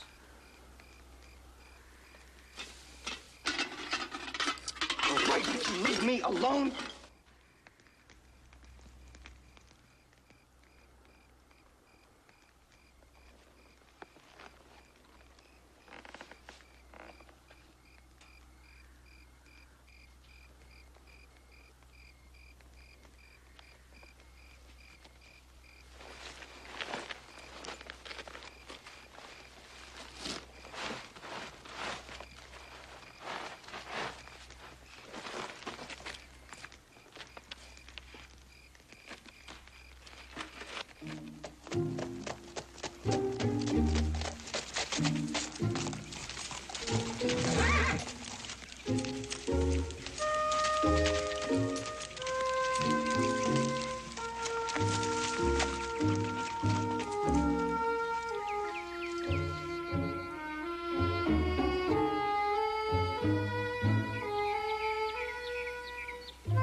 Joe, what are you doing here? I want you to give Horace a message for me. Horace? He isn't here. You just tell him I'm still right behind him. You tell him nothing's changed. How can I give Horace a message? I tell you, he isn't here. He went to Mason City 5 days ago. Everyone knows that. He's not in Mason City, Mrs. Cutler. He's right here in your house. He is not. Joe Cartwright, now wait just a minute here. Manners of some people.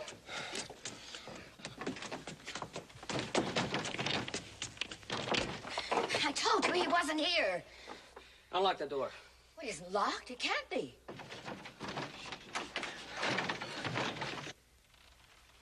Joe Cartwright, now stop that. Have you gone out of your senses? Horace, you came home. I didn't know you were here. Don't let him near me. He's been hounding me every minute. Hounding an innocent boy, smashing up my house. What's the matter with you? It looks like you made a mistake, Mrs. Cutler. A mistake? I don't even know what you're talking about. You didn't hear him come in. Maybe you didn't hear him the night Sally was killed. Horace didn't leave the house that night. I know he didn't. He was right here in this room. You were wrong just now. You could have been wrong then. I know Horace as well as I knew my own son. He's the last person in the world who would want to harm Sally. No, no, I won't let you touch him. I won't let you. No!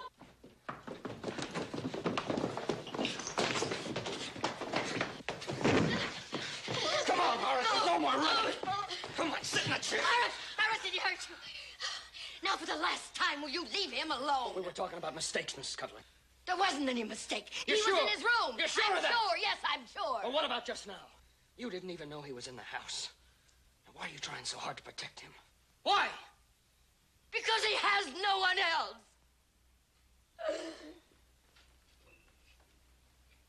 No one else in all the world. He came here, hurt and alone, and I gave him what he needed, a mother's love. But you wouldn't understand that, would you, Joe Cartwright? You've always had more love than you needed. Your pa and your brothers.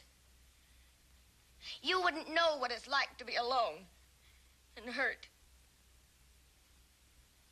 But I know what it's like. Just like Horace does. I've lived with it day after day, week after week, ever since my Jimmy died. I knew your son, Mrs. Cutler. And Horace is nothing like him. Yes, he is. He's the same age. He's the same sweet, shy kind of boy that my Jimmy was. My Jimmy was always shy with girls, just the way Horace is. Sally was the only girl that Horace ever had, and you took even that away Come from on, Mrs. him. Cutler, Sally was never his girl. You know it, and so does Horace. She would have been if you didn't get in the way. Sally liked me. And she liked me very much. She could never like anybody like you, Horace. Yes, she did. She did. You ever take a look at yourself in the mirror, Horace? Now, wait, Take a look at yourself. Go on, look in the mirror, Horace. You're funny, Horace. Remember that night? Oh, you were funny that night. When you came stumbling down the street, falling in the dirt. Yes, Sally thought you looked real funny. No, stop it, stop it. And how about at the dance? And what a fool you made of yourself at the dance. Yeah, if I hadn't stopped Cliff, he would have broken you in two. You know, Sally and I laughed about that.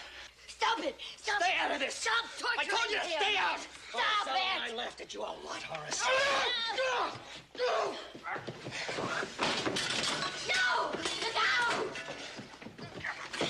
Take a look at him now, Mrs. Cutler.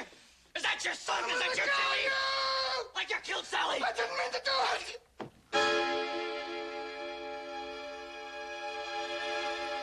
She was gonna scream. Mistake. It was a mistake.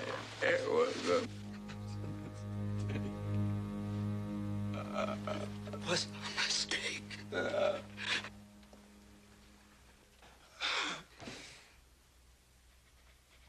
I don't believe it.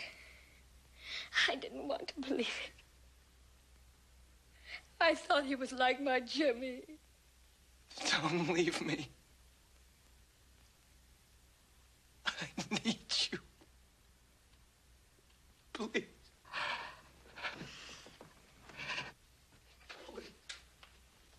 I understand, Horace.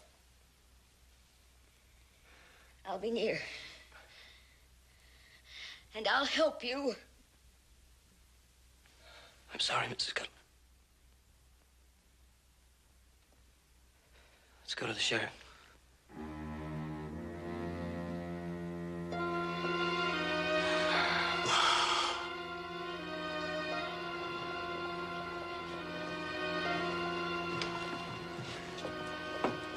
Horace. A quiet boy like that. Who knows what goes on in a man's mind? How true. George, that offer for you to come out to the ranch and stay with us a while still stands. Thanks, Ben. Joe.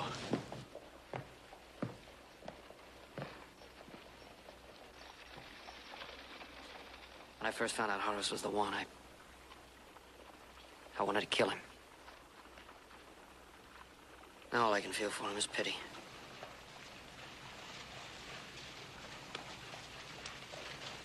Let's go.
On behalf of the citizenry of Virginia City and unaccustomed to Bonanza. You get that speech learned? Oh, got it on tap.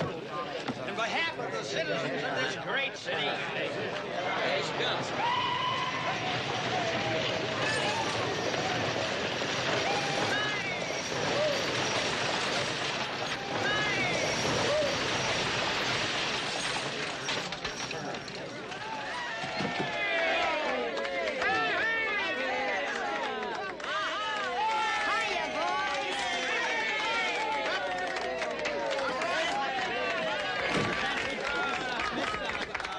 Dolly, here, Hoss.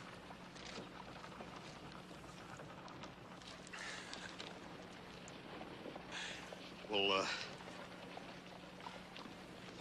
what he's trying to say, ma'am, is that,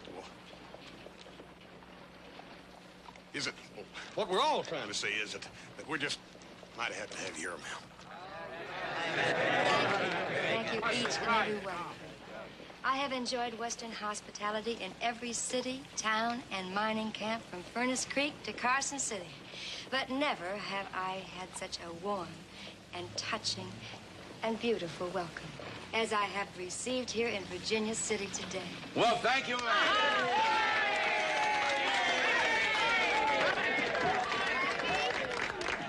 Mr. Wells, my manager.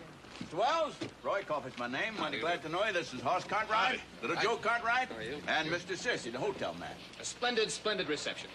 But I do have one slight problem. Miss Bantry's luggage. Oh, that's no problem at all. Hoss here is one of Miss Bantry's greatest admirers, and he would be more than happy to render his services.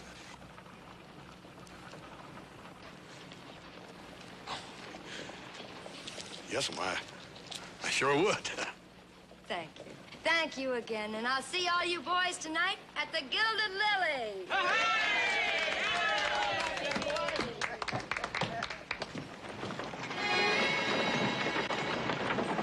Miss Bantry's luggage, there.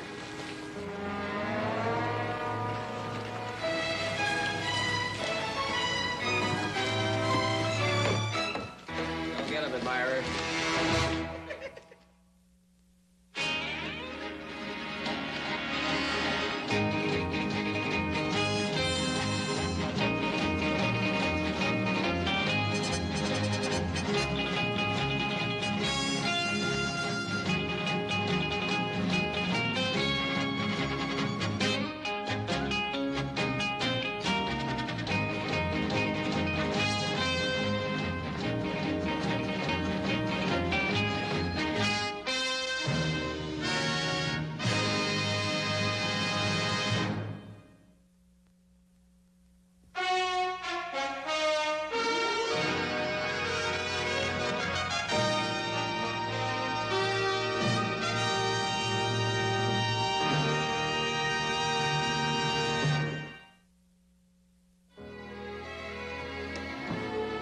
Songbird of the West. Must have a bunch of them little skinny dresses to fill up all them bags. Each performance a matchless miracle of tantalizing, captivating artistry. Better get your tickets early, boys. They're gonna go like hotcakes. Well, and you buckle it. Boy, the Buckaloo brothers. Start tying everything down. Joe, I wonder if I ought to lock them fellas up now or wait until the trouble starts. Well, now, that's up to you, Roy. Last time you did it, they stole the cell.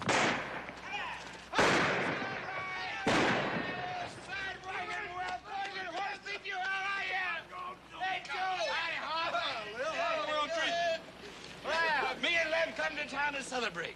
I mean, tell you, we gonna throw the wing-dingingest, hooping, holleringest, fall-down water Virginia City ever seen. Yeah. Well, what's this all about? Oh, me and Buford hit it rich. Is that right? And I mean rich.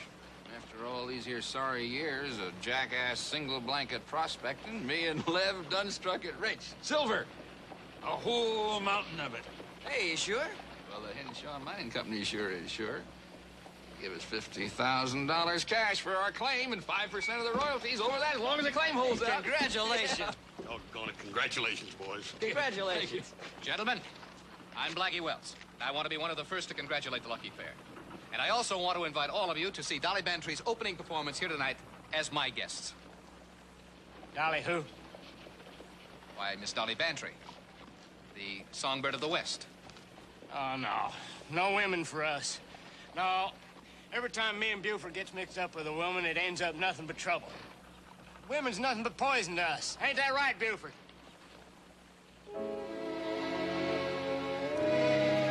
Yes, sir.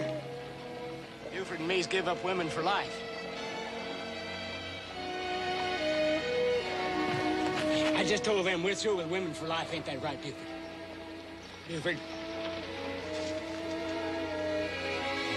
Oh, Buford. If your foot is pretty, show it, no matter where or when. Let all fair maidens know it. The foot takes all the men. The face so fair and lovely may charm the gazer's eye. But if the foot is homely, he'll quickly pass her by. He'll quickly pass her by. If your foot is pretty, show it when you trip along the street, for it will catch the eager eye of every man you meet. Don't toss your glossy ringlets, nor pout your lips so sweet, but gently lift your petticoats and show your handsome feet, and show your handsome feet.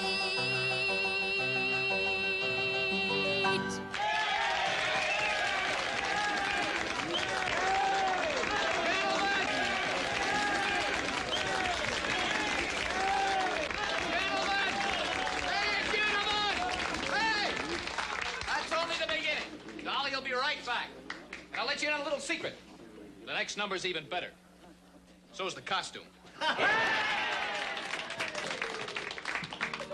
seen the sun setting on a painted desert, and I thought that was beautiful. I seen a mother doe and her 2 newborn baby fawns stop to drink at a waterfall under a full moon in a pine forest, and I thought that was beautiful. I seen a tri-colored Shanghai rooster standing in a field of bloomin' clover crowing at a rainbow. And I thought that was beautiful.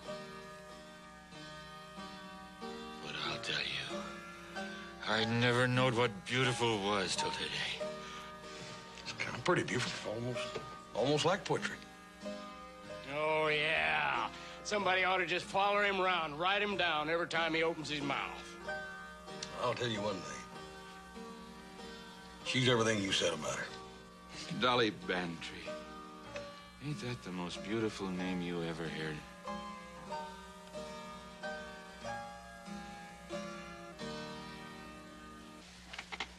Dolly, look, just don't give me any more arguments, you understand? I've got troubles enough. I know all about your troubles, and I've tried to help.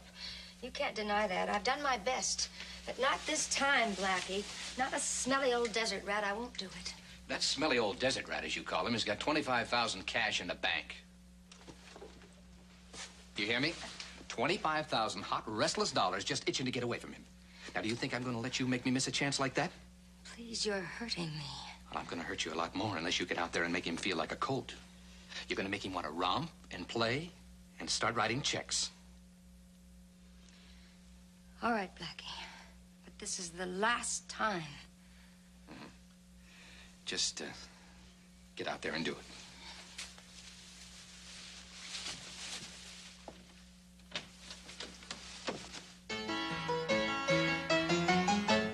Alouette, gentille alouette, alouette, je te plumerai, le dos, je te plumerai le dos, et le dos, et la bec, et la tête, gentille alouette.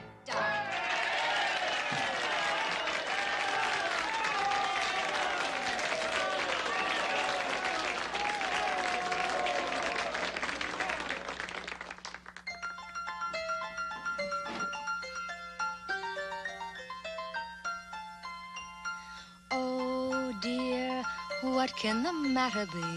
Dear, dear, what can the matter be? Oh dear, what can the matter be? Johnny's so long at the fair. He promised he'd buy me a fairing, should please me, and then for a kiss, oh, he vowed he would tease me. He promised he'd buy me a bunch of blue ribbons to tie up my bonny blonde hair. Oh dear, what can the matter be? Dear, dear, what can the matter be? Oh dear, what can the matter be? Johnny's so long at the fair. Maybe we could have a little supper dinner after the show, Nancy. Get a little better acquainted. Yes, ma'am. Pleasure be great.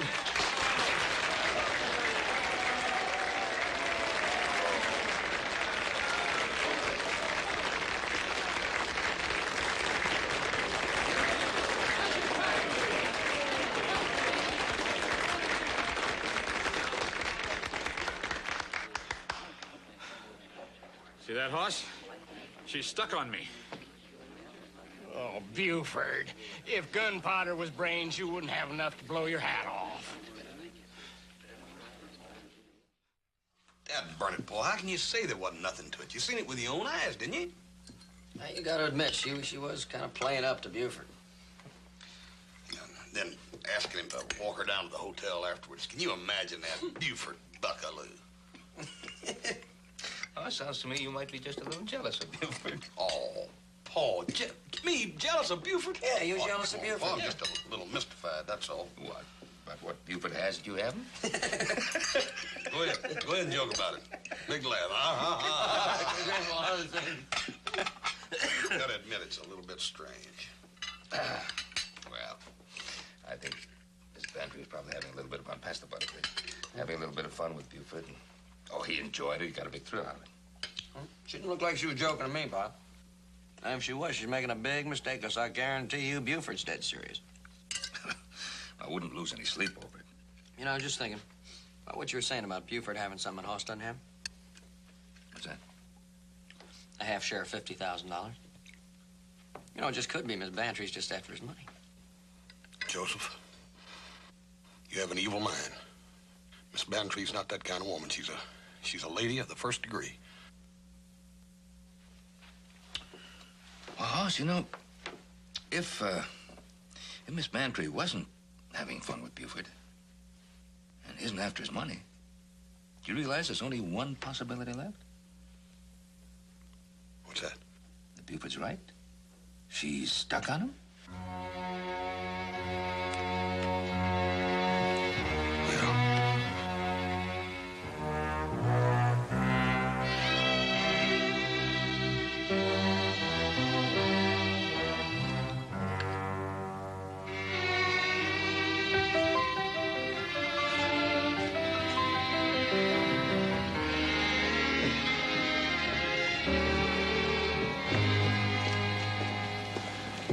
Howdy, Lev. Where's that Casanova brother of yours? Inside a Casanova.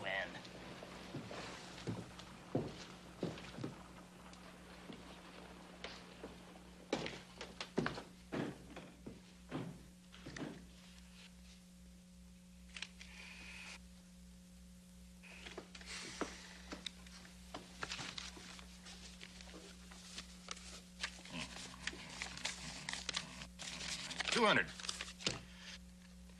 All right. I'll see that. And I'll, tap you.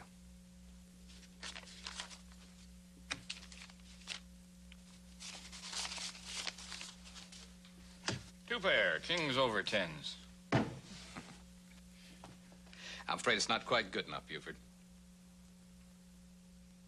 I've got 3 shiny jacks. Oh. So there's that sneaky, conniving jack of hearts. Where was you last time when I needed you? You no good bushwhacking, blanket stealing, claim jumping polecat. Hey, horse cart ride. You old mule swamper, you. Howdy, Buford. What are you drinking? How much you winning over there, Buford? Oh, Blackie's a little ahead, but I'll peel him yet. I'll get some more ready cash, and we're going to go at it again this evening. Sure you will. I got a charge account at the bank. Now, Buford, honey, don't you forget you're going to escort me to work this evening. Blood poison, abscess teeth, and boils wouldn't keep me away. Oh, Buford, you say the sweetest things. Ain't she some pumpkin? Hey, Lev, come on in and buy some beer. What? Why, you come in here this morning with over $2,500. You mean you lost all of that? Lost it nothing. Lost, I'm going to show you something that'll scald your eyeballs. Little, surprise I got for Dolly. I'm going to give it to her this evening. Yeah, them's real diamonds. That there was made up special in Paris, France. Ain't another like it in the whole world. Where'd you get a gewgaw like that? I bought it off of Blackie Wells for only $2,000.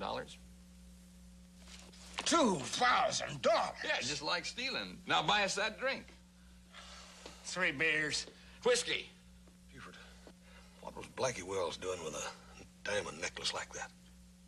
Oh, he had it made up for a girlfriend of his in San Francisco. And when he come back from Europe, he found out she'd throwed him over for another feller, so he was stuck with this here necklace. Well, Blackie's lost his Dolly's gain. That figures.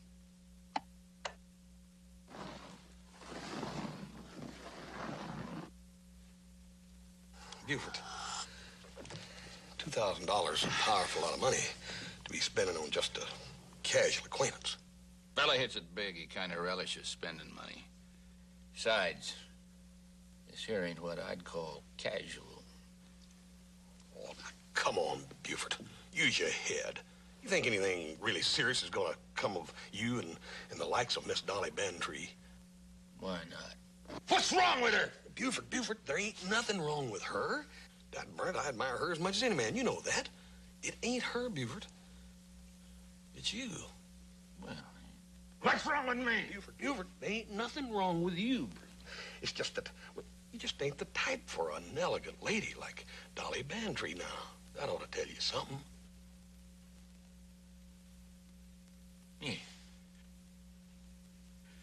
Yeah. Tells me one of us is so jealous, he's just choking up on it. I don't blame you, hoss. No hard feelings.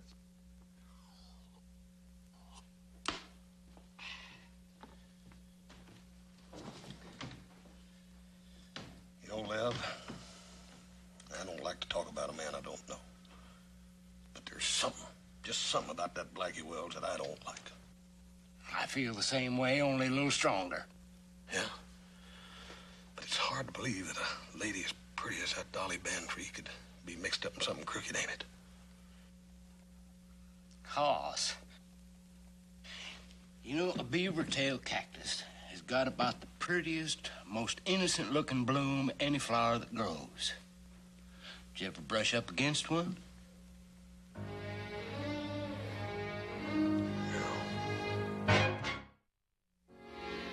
Blackie, I can't find that necklace that you bought me in Chicago. Oh, you'll get that back this evening. A surprise from your Romeo. You didn't. You took advantage of that poor, innocent man. You know, Blackie, sometimes I think you'd pick the pocket of a corpse. Well, you ought to be glad I did it, instead of making a fuss about it. Look, $2,000, baby. When this gets to San Francisco, we'll be free and clear. So far as I am concerned, we are free and clear right now. Baby, what are you saying? You thought you were king of the poker players. You had to buck the big game in San Francisco.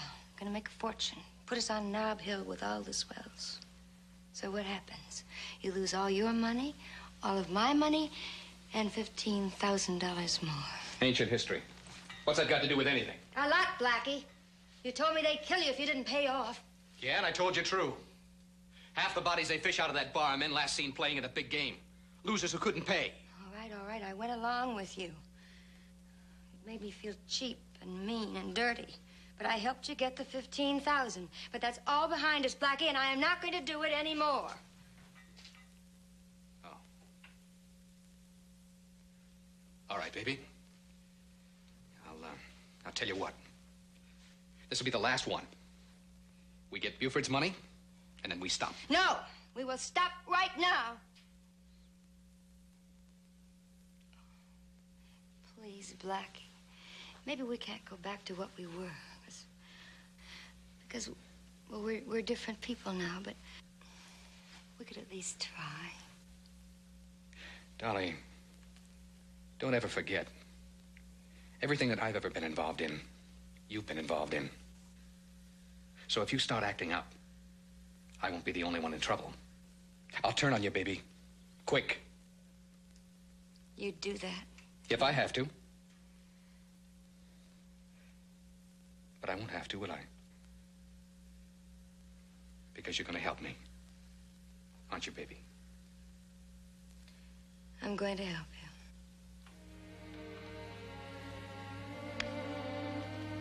That's my Dolly.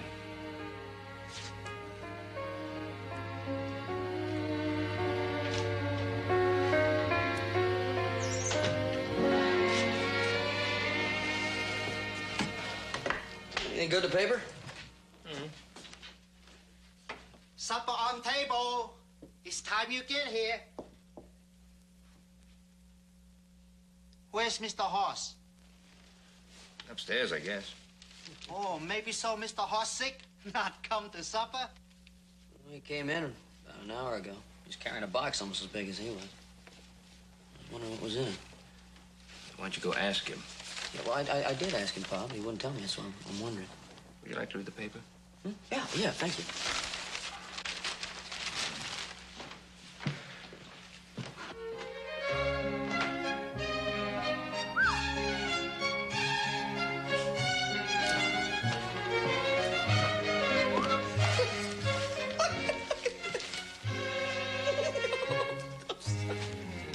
Hobsing is right. Mr. Hoss is very sick.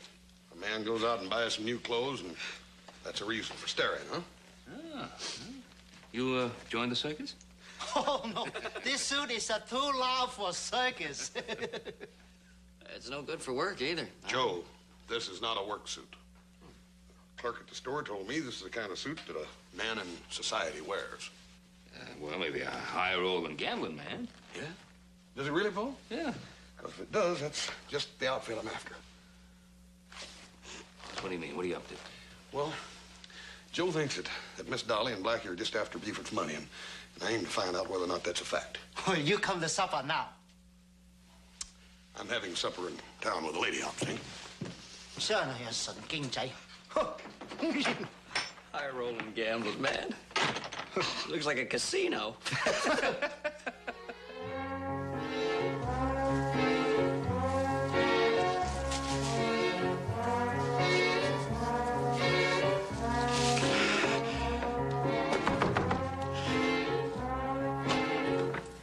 Evening, Miss Dolly. I come to escort you to the Gilded Lily. Come in, Buford. I bring you some... Oh, they're from an old friend of yours, that darling Mr. Horace Cartwright. Why, hi there, Buford. My, that's a pretty little bouquet of roses you got there. What are you doing here, you double-timing, backstabbing? Well, I was just having a little bite to eat here with Blackie and Miss Dolly. We had antelope steaks and champagne. Hoss was just telling us about the Ponderosa. Yes, cattle and timber and horses. And a two-legged, soft-soaping, fork-tongued varmint that's supposed to be a friend of mine. It's the biggest ranch I ever heard of. Yes. Oh, there's still some of your fine champagne left. Mr. Cartwright, let me fill your glass. By all means, Blackie, if you'll pour a glass for my friend here, Buford, too. I can buy my own. If Miss Dolly likes that stuff, I'll buy her a wagon full. Yeah, as a matter of fact, Buford, we were talking about that exact thing when you walked in the door. You know, I mean, after you and old Lev found that little piddly silver mine up there, I got to thinking, man can have a lot of fun with his money instead of just leaving it around a bank to collect dust and interest. I mean, after watching you boys run and play and hoot and holler, I decided I'd do me a little of it myself. Horace Cartwright? I'm gonna climb you like a tree. I'm gonna hammer that head of yours to a point. Buford, you're Then I'm gonna not upend going you. to make a fuss. And I'm gonna drive you in the You're ground too like a much stake. You're too much of a gentleman.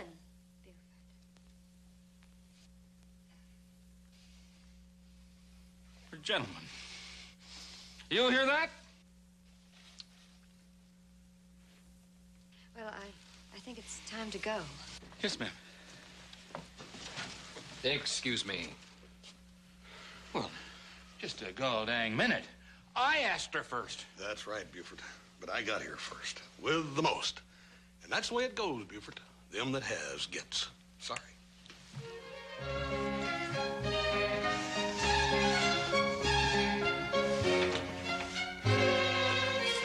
Night, Buford.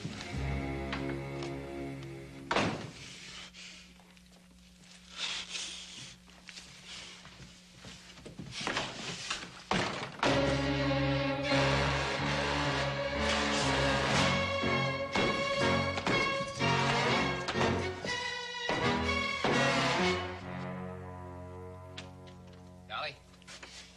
Don't you ever knock. Look, I want you to forget Buford. That Cartwright was telling the truth. I want you to go after him. No, Blackie, please, please. He's such a nice man. The Ponderosa is even bigger than he said it was. Cattle they can't even count. Horses, timber enough to build a dozen cities. I won't do it. Baby, you're not listening. The Ponderosa's richer than the Comstock ever was. Now, you're gonna help me take him, or I'm gonna spoil that pretty face of yours.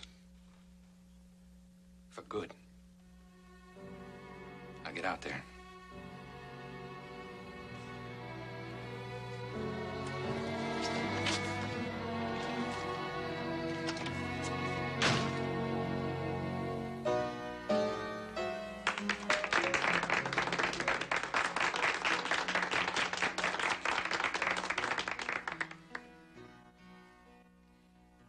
The blackbird in the spring neath the willow tree sat and piped.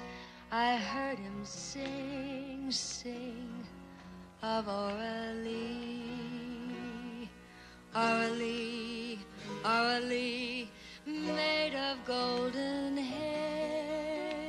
Sunshine came along with thee and swallows in the air. On her cheek, the rose was born. 'Twas music when she spake. In her eyes, the rays of morn with sudden splendor break.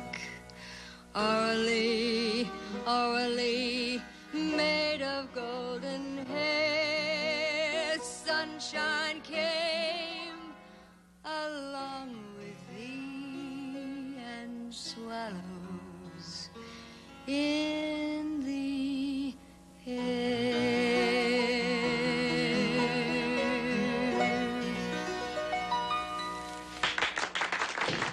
Kill him!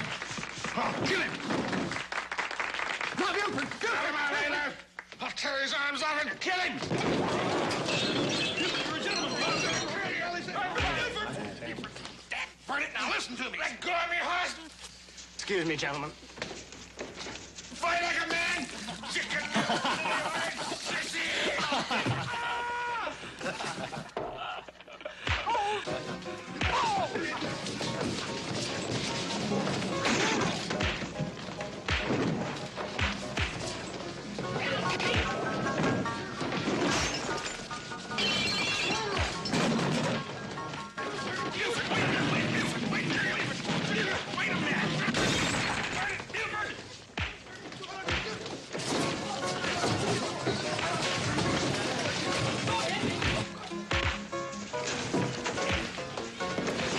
Well, now you sit up here and mind your own business and just take care of yourself. Now, that dirty glove, he's making me mad. He's his own worst enemy. Don't hurt him.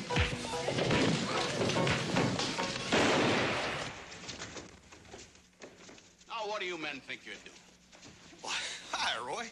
Well, we're just having a little discussion and... Well, if there's anybody here that don't want to spend the next couple of days in jail, he better sit right down and pacify himself. Buford Buckaloo. And Lev Buckaloo. Evening, Sheriff. If you gentlemen will join me, I'll take you into protective custody. Now, come on. Protect you from what? From yourselves. Now, come on. I got that jail cell of yours all fixed and ready. You'll feel right at home. Come on. Now, don't let you give me a lot of trouble here.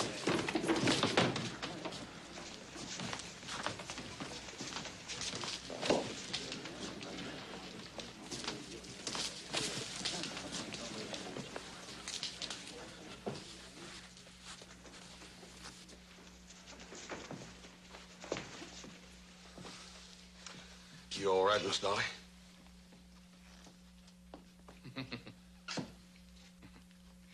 imagine a scrawny pipsqueak like that trying to take on a man like you? Why, he must have been out of his mind. Yeah. Well, I reckon Buford figured that he had something worth fighting for, Blackie. You know, we ain't all as lucky as you are. We can't just win the things we want in a poker game.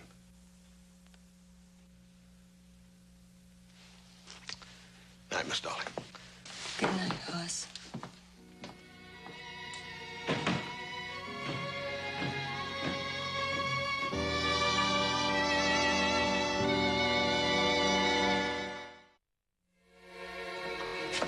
I was afraid after what happened last night that you might change your mind about showing me the Ponderosa. Not a chance, Miss Dolly.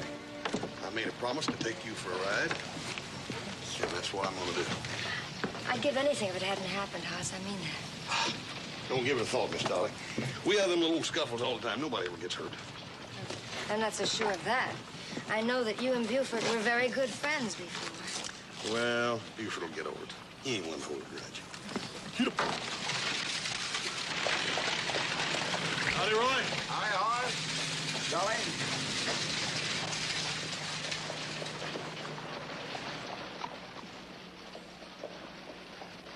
You ain't no good. You know what that horse is doing? He's taking Miss Dolly buggy right. Name calling ain't gonna help or change a thing. Now, if this was a two-horse race, you and Hoss, I'd have to say that he's all but out of sight and you ain't even left the barn yet. Maybe it's all for the best. Yeah, guess I don't blame you for saying that, Rev. All the scrapes you got me out of in the past, all the messes I've been in. But Miss Dolly, she ain't any more like the others than the sunrise is like the night. I ain't been around enough women to really know, but I gotta admit, she looks mighty nice.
Well, I guess we should be getting back to town. No, ma'am, not just yet. Get up.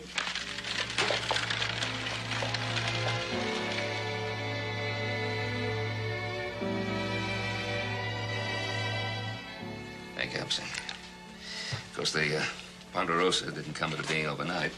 As with most enterprises, we've had a lot of luck. We've been very fortunate.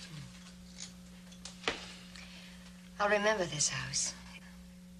It's so big and warm and friendly. So exactly right. Well, I take that as a high compliment, Miss Bantry. That's what we've been trying to build.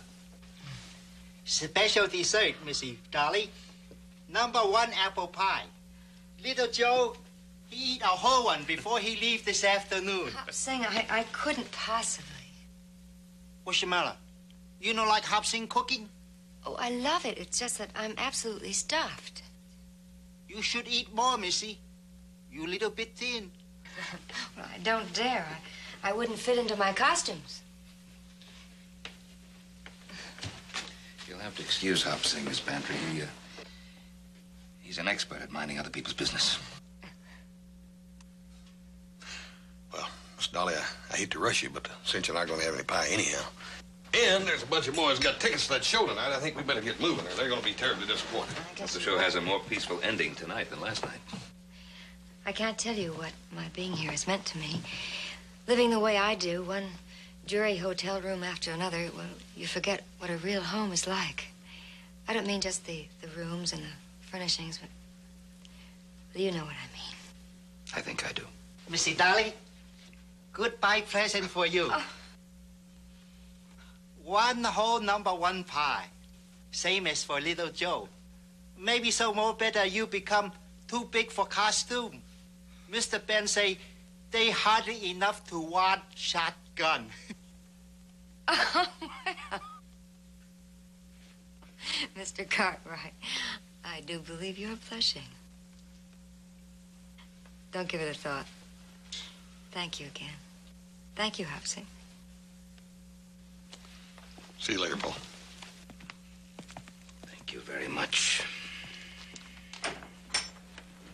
Before you look at me like that, Hopsing only tell lady what you say. Yeah, I did say that. That's true. But I also said the costume was very becoming on her.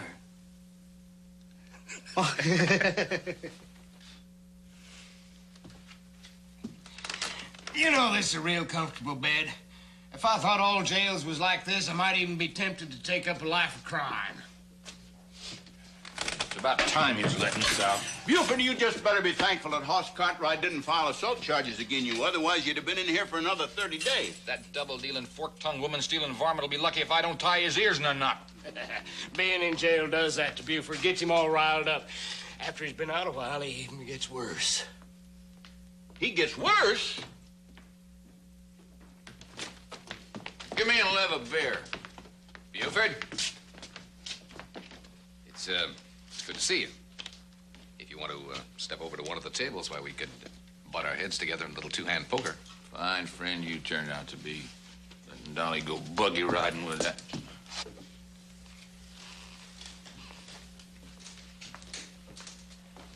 Hiding over in the corner, huh? Scared I was gonna whop you around again like yesterday, huh? Buford, I wasn't hiding. I was just sitting here waiting for you to get through spouting off over there so I could tell you. You ain't telling me nothing. I'm doing the telling. You keep your consar nose out of my business. And if I don't ever see you again, it's gonna be 4 days too soon. Buford. Miss Dolly Bantry has just confessed that the necklace that you purchased from Mr. Blackie Wells here for $2,000 was nothing but a string of glass beads. And that him and her was in cahoots to separate you from your money. Why, you double deal. Shut up. Now, Buford, it's up to you. You know your rights. What do you want to do about it?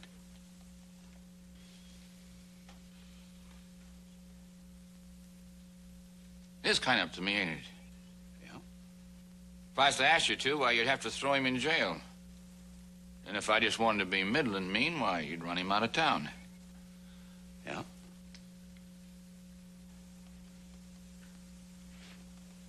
Thing like this takes a little thinking about.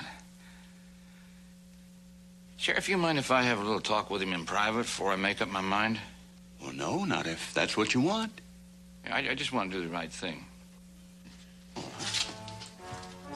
Mr. Wells?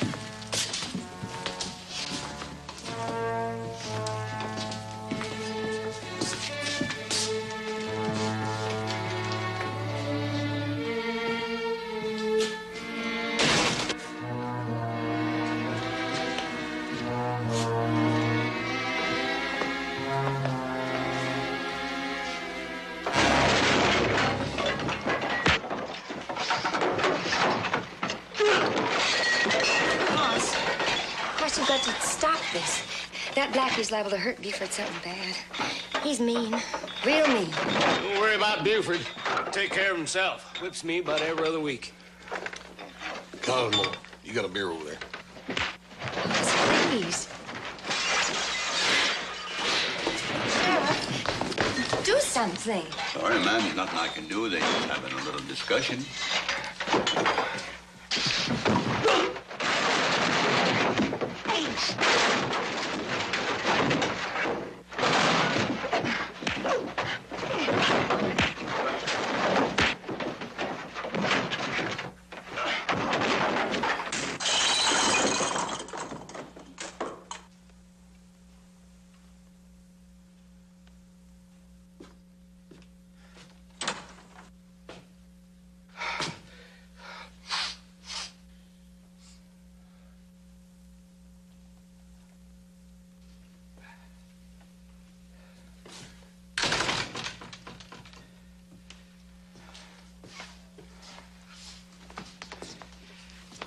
Turned out Blackie can be real reasonable. Give me back every dime of my money. Don't think I'll have you lock him up, Sheriff. Be satisfied if you just run him out of town With the understanding he don't even look back till he gets to Sacramento. He'll be on that first freight wagon out of town, Buford. Now, Miss Dolly here, she brought me the evidence. I expect you're going to be dropping the charges against her. Would you want her on that same freight wagon? No, sir. No, sirree, Sheriff. I want her locked up. Buford! Do your duty, Sheriff. I want to press my charges against her. I'm sorry, Miss Dolly. Buford knows his rights. Quit your sobbing and just throw her in the calaboose. Yes, sir. Buford, you can't mean that. I mean it. And if you don't keep your consarn nose out of my business, I'll get you locked up, too. Well, lad, what are you waiting for? Come on.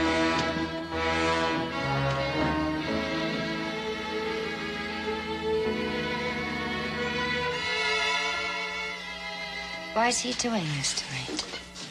Oh, Miss Dolly. As soon as I can find him, I think I can get him to drop his charges. He's probably off somewhere studying about it right now.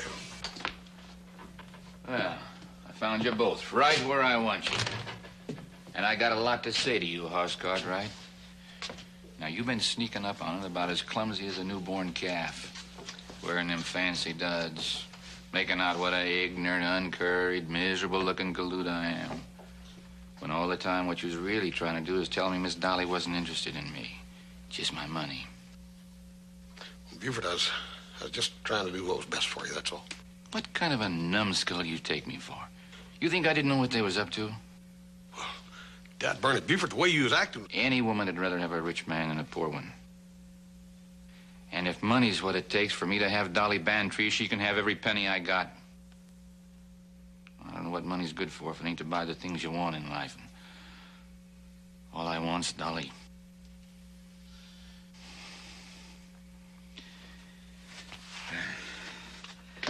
I had to say it, Miss Dolly. That's why I had the sheriff lock you up, so that there Blackie wouldn't make you go away with him. So he wouldn't walk away before I got it said. I wouldn't have walked away. Well, that ain't all of it. There's a mite over $20,000 there, and there's more where that come from.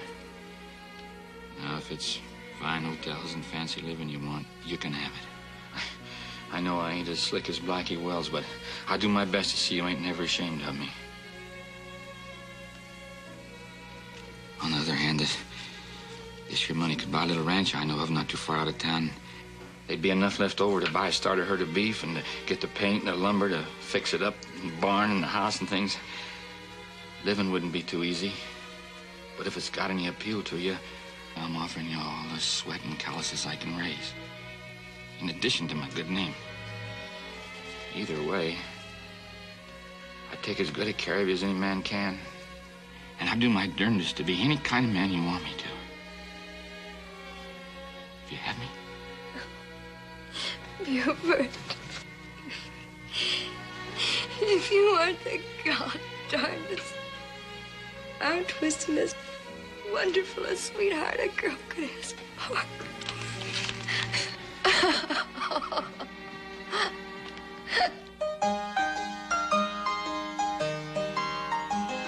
Oh, I should like to marry, if that I could find a very handsome fellow suited to my mind.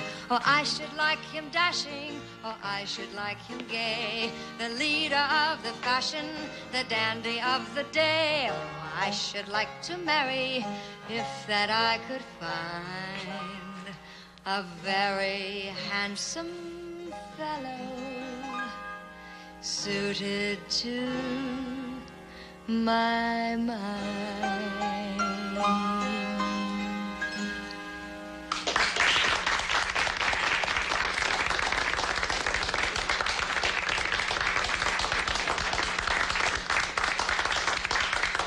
Wedding present for you, Missy Dolly. Hopsing, it's beautiful. Gentlemen, the bride! The bride! Hey!